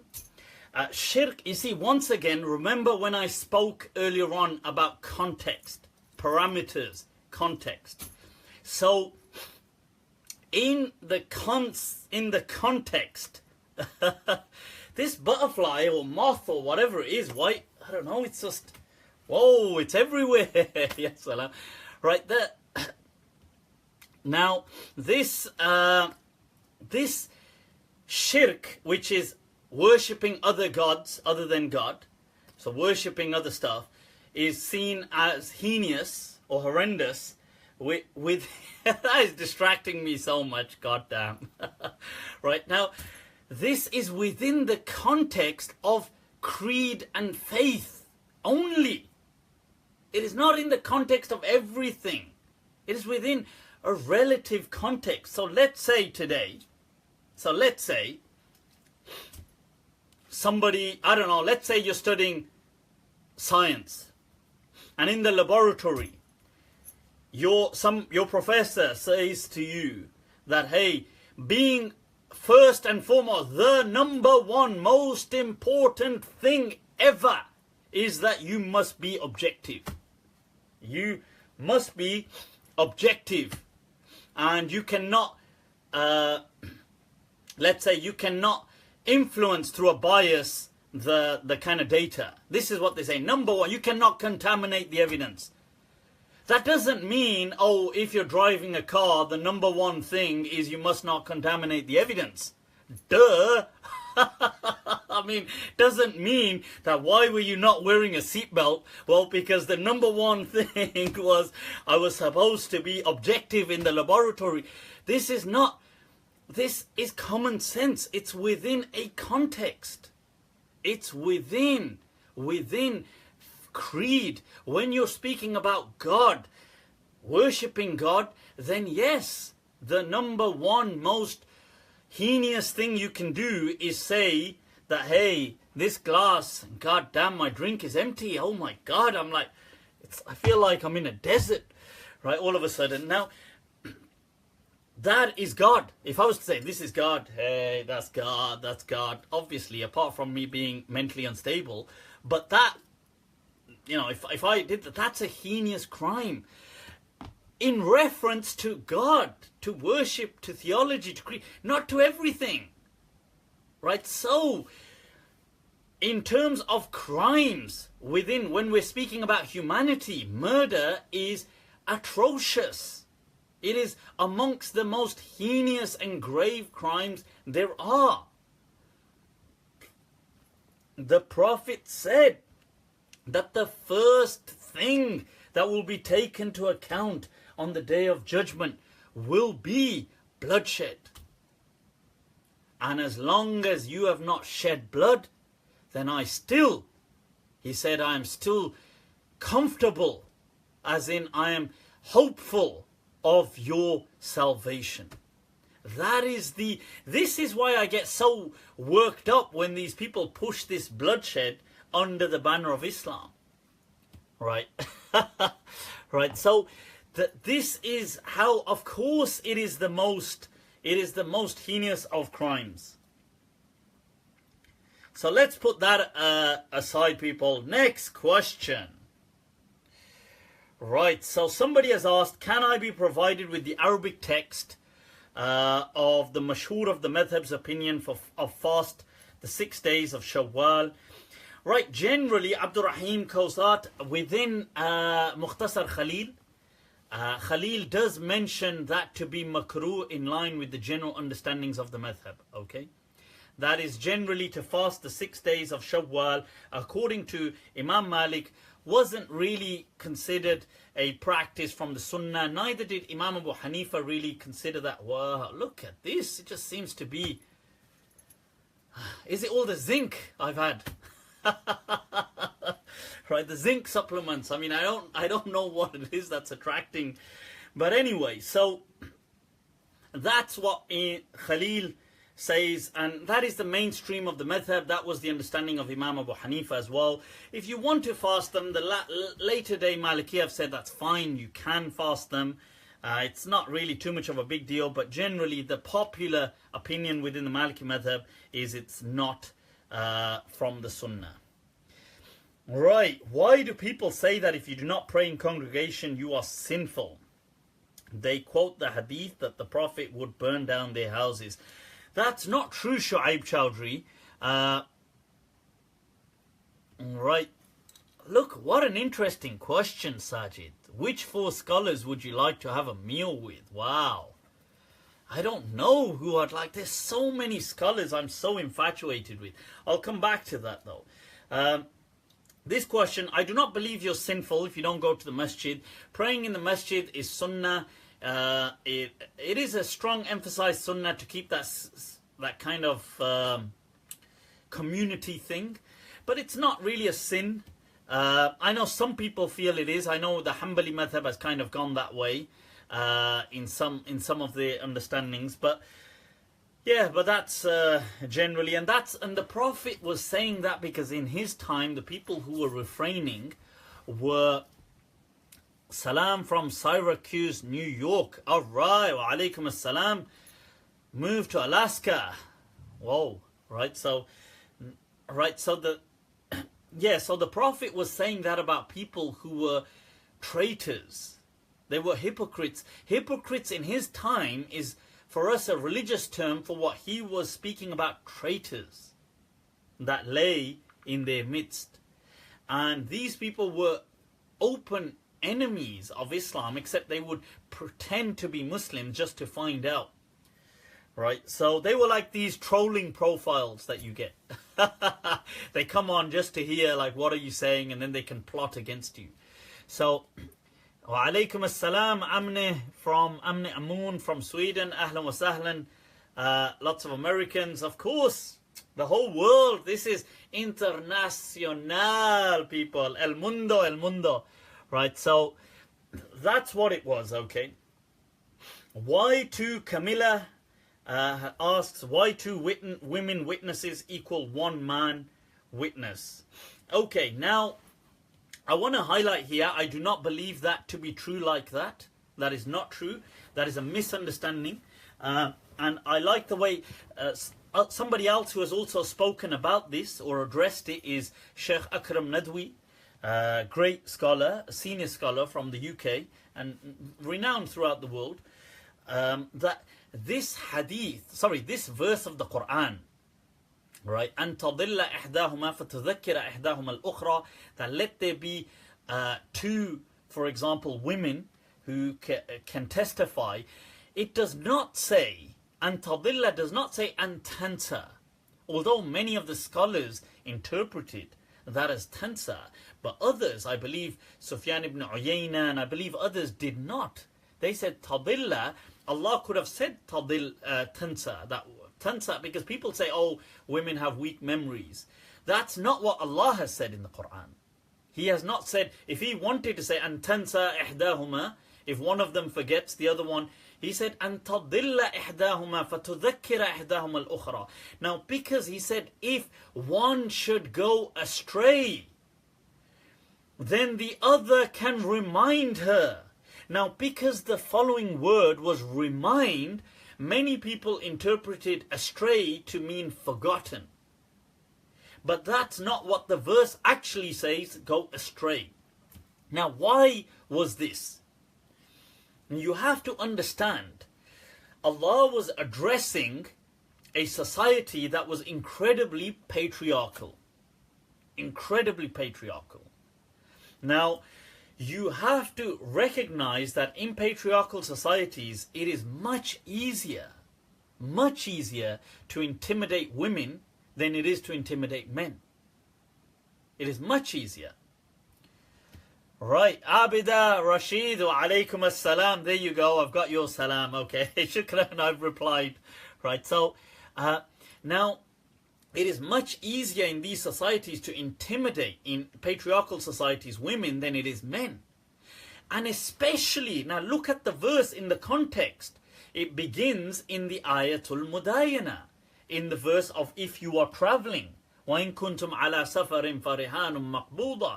And if you are traveling on a journey, and you are about to take a debt or a loan or engage in this transaction, then let a witness testify, or let two women. Why two? Because look, when it's to do with money, this or gains, this is what brings out the greed in people. Now there's a great chance, if I did a deal with somebody away in a desert somewhere, very few people were witnesses. I want to renege on my word. I want to go back because there's more in it for me. So I say, I don't know what the hell you're talking about. I never took that money from you. I was saying, if I took money from you, you never actually agreed to this. Now the person says, where are your witnesses?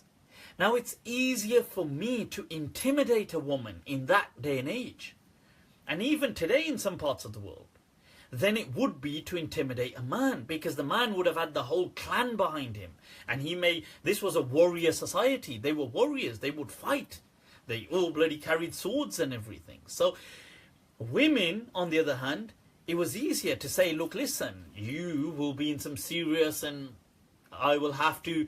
So here Allah says that, look, this was a safeguarding measure to protect the women, that no one woman can be taken as an isolated case, at least two, because to intimidate two was at least more difficult because they're two separate women.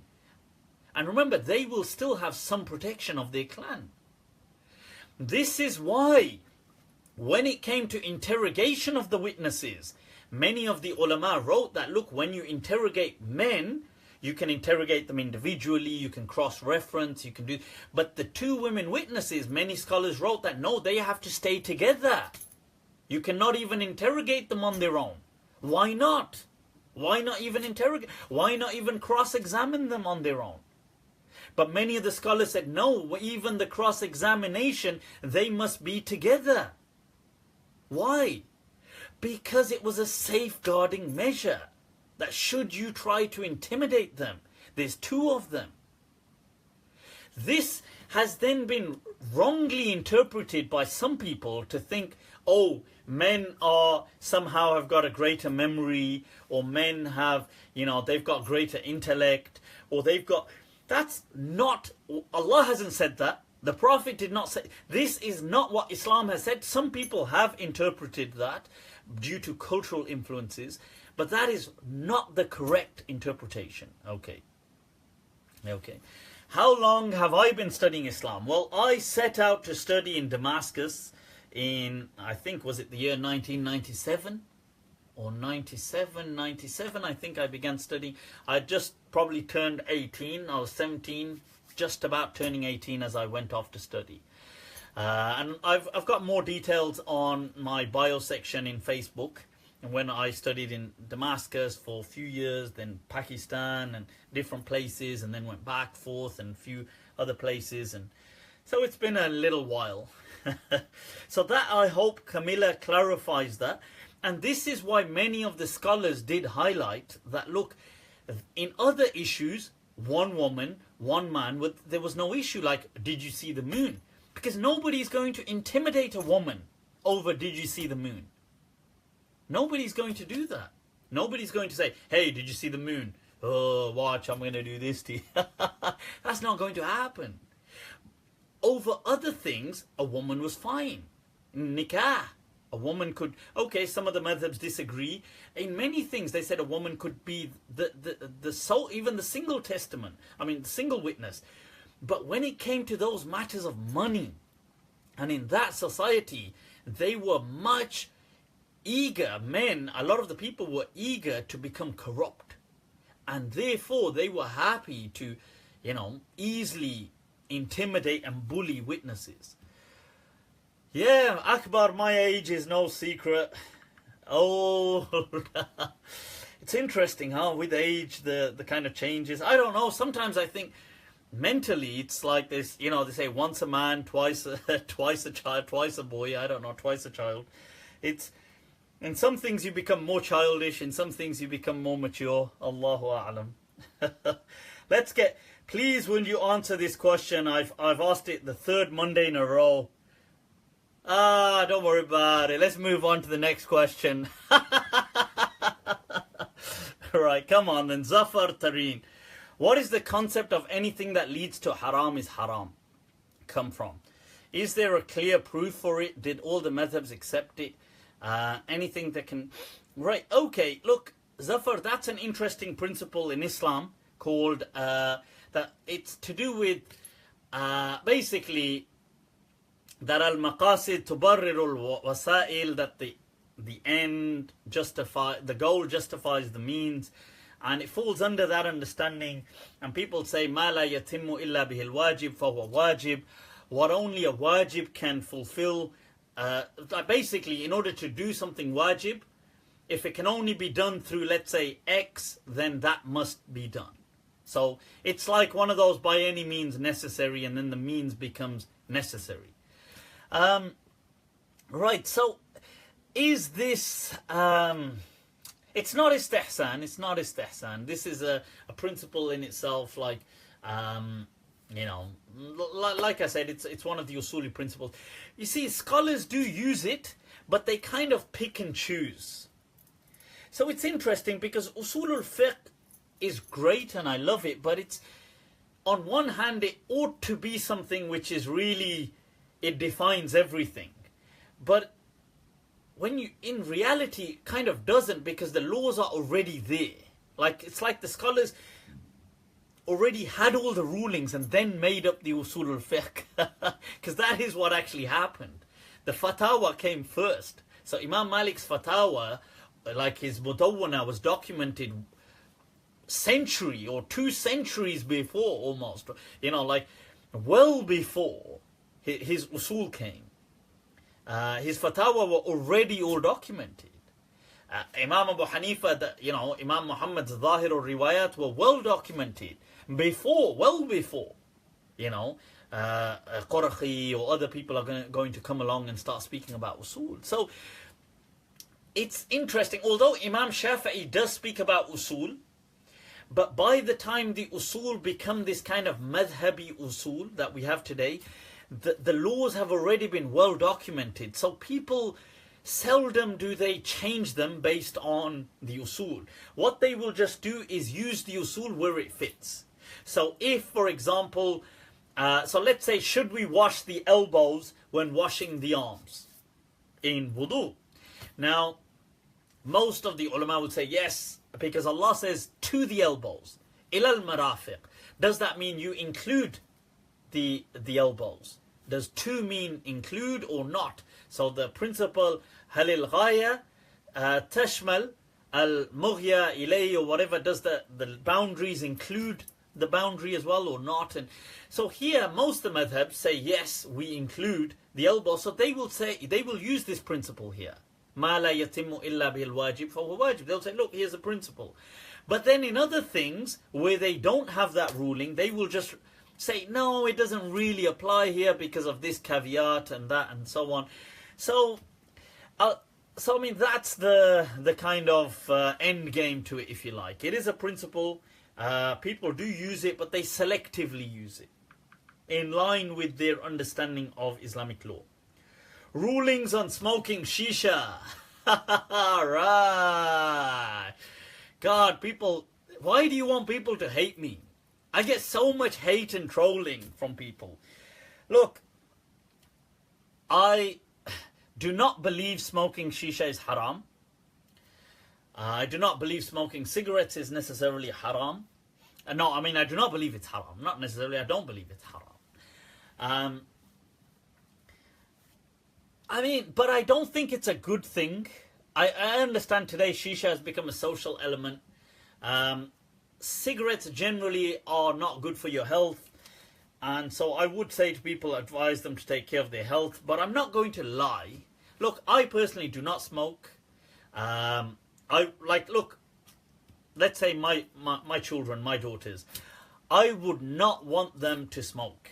Okay, I'm just giving you an example now. Obviously, if they do in the future, that's I won't be able to force them. But from my heart, I would not want them to smoke. I don't do it myself. I would not want them to do it. But I'm not going to lie and pretend Allah is saying you can't do it. Because it's not. I know some people, they find it easy to say it's haram, but I think it's actually the threshold to declare something haram is actually very high, contrary to what people make out. They make out that the bar is bloody down there, that every time you step over it. It's actually very high. So I don't believe it's haram now. What do you think about the new book that has been published, Muslim Guide to Have Mind-Blowing Sex? Whoa! By a Muslim woman author. Right, well, well, Khalil, waka, nati. Right, I have actually read the article that has the extract from it. Very well written, whoa. It's like, you're like, whoa. Everybody must have read it by now. Come on, don't lie. Right, so the thing is that Muslims historically actually wrote a lot on this kind of stuff, believe it or not. I mean, they never wrote like it's not the majority of their writing, but they wrote without kind of embarrassment, or they wrote quite openly. If you read the Muslim books that are like hundreds of years old on kind of sexology, if you like, they are very, very explicit, and they are very kind of, they just, I mean, it's weird because they're so mechanical about just everything. And they've got all these scenarios and their own versions of role play, and they've got all these they've named different techniques. And it's wow, it's something else. But I think this book personally is good. I think there's nothing, I think it was written with an aim to encourage women, Muslim women, to embrace sex as something natural. And I think that's good. It should be. It is very natural. I think we today, Muslims, especially from the Indo-Pak world and generally throughout the world, have suffered from colonialism. In the post-Victorian era, we've really taken on Victorian attitudes towards sex. Pre-Victorian times, you find that even the Indo-Pak world, what was India then, was India was, I mean, the Kama Sutra came from India. I mean, it's not, you know, I mean, what more do we have to say? I mean, it's not, but they became very all hypersensitive towards sex, and it became a taboo. It became something like dirty. It became something which is okay as long as it's only done, like almost with these Catholic or Christian Victorian ethics of it's okay if it's done for children, otherwise what the hell, what's wrong with people? Like, it's looked down on, it's looked as a dirty thing. Like, why are these people always so fascinated with sex? It's like, which is, by the way, most of all creatures on earth. Right, so you're going to get all creatures, and most humans, definitely all the goddamn males are in that category. And then you've just got the hypocrite males that are pretending they're not from that category. They're like, no, it's disgusting. Why do they always... I'm one of these really... these higher thinking males who thinks beyond... who thinks beyond just creature... beyond the creature realm. But anyway, so I think this kind of a book is very... I think it's good. I think definitely before, if girls are looking to get married or before they're thinking of going into a relationship, they should... that's true, Abida, because before, heathens were described as being promiscuous and... right, and exotic, and they were considered as weird. And that's because if you read some of the books that they wrote, it's like, whoa. And they considered it a very natural thing. And even in Islam, it was considered, in the Prophet's time, it was considered too natural, that we today, we Muslims would condemn that culture that was around in the time of the Prophet if they looked into it today, because it's way too exotic for them. But so I think these kind of writings, although they do appear very like, whoa, shocking and promiscuous, it may appear promiscuous, but it's not really. And I think it should be encouraged for girls to understand that, especially if they're about to get into a relationship, that it's something which is natural. Islam encourages it, and it should be embraced. Okay, let's wrap this up. Any last few questions, opinions on the treatments of blacks and South Asians in the Gulf countries? Whoa, what a question. I mean, it's obviously outrageous, the treatment is.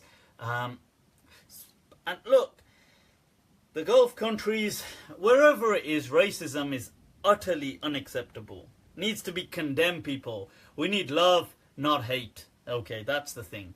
Right, that's what we need, right? Is it allowed to follow the opinions of any of the classical mujtahidun? It is. I am a passionate supporter of the School of Medina.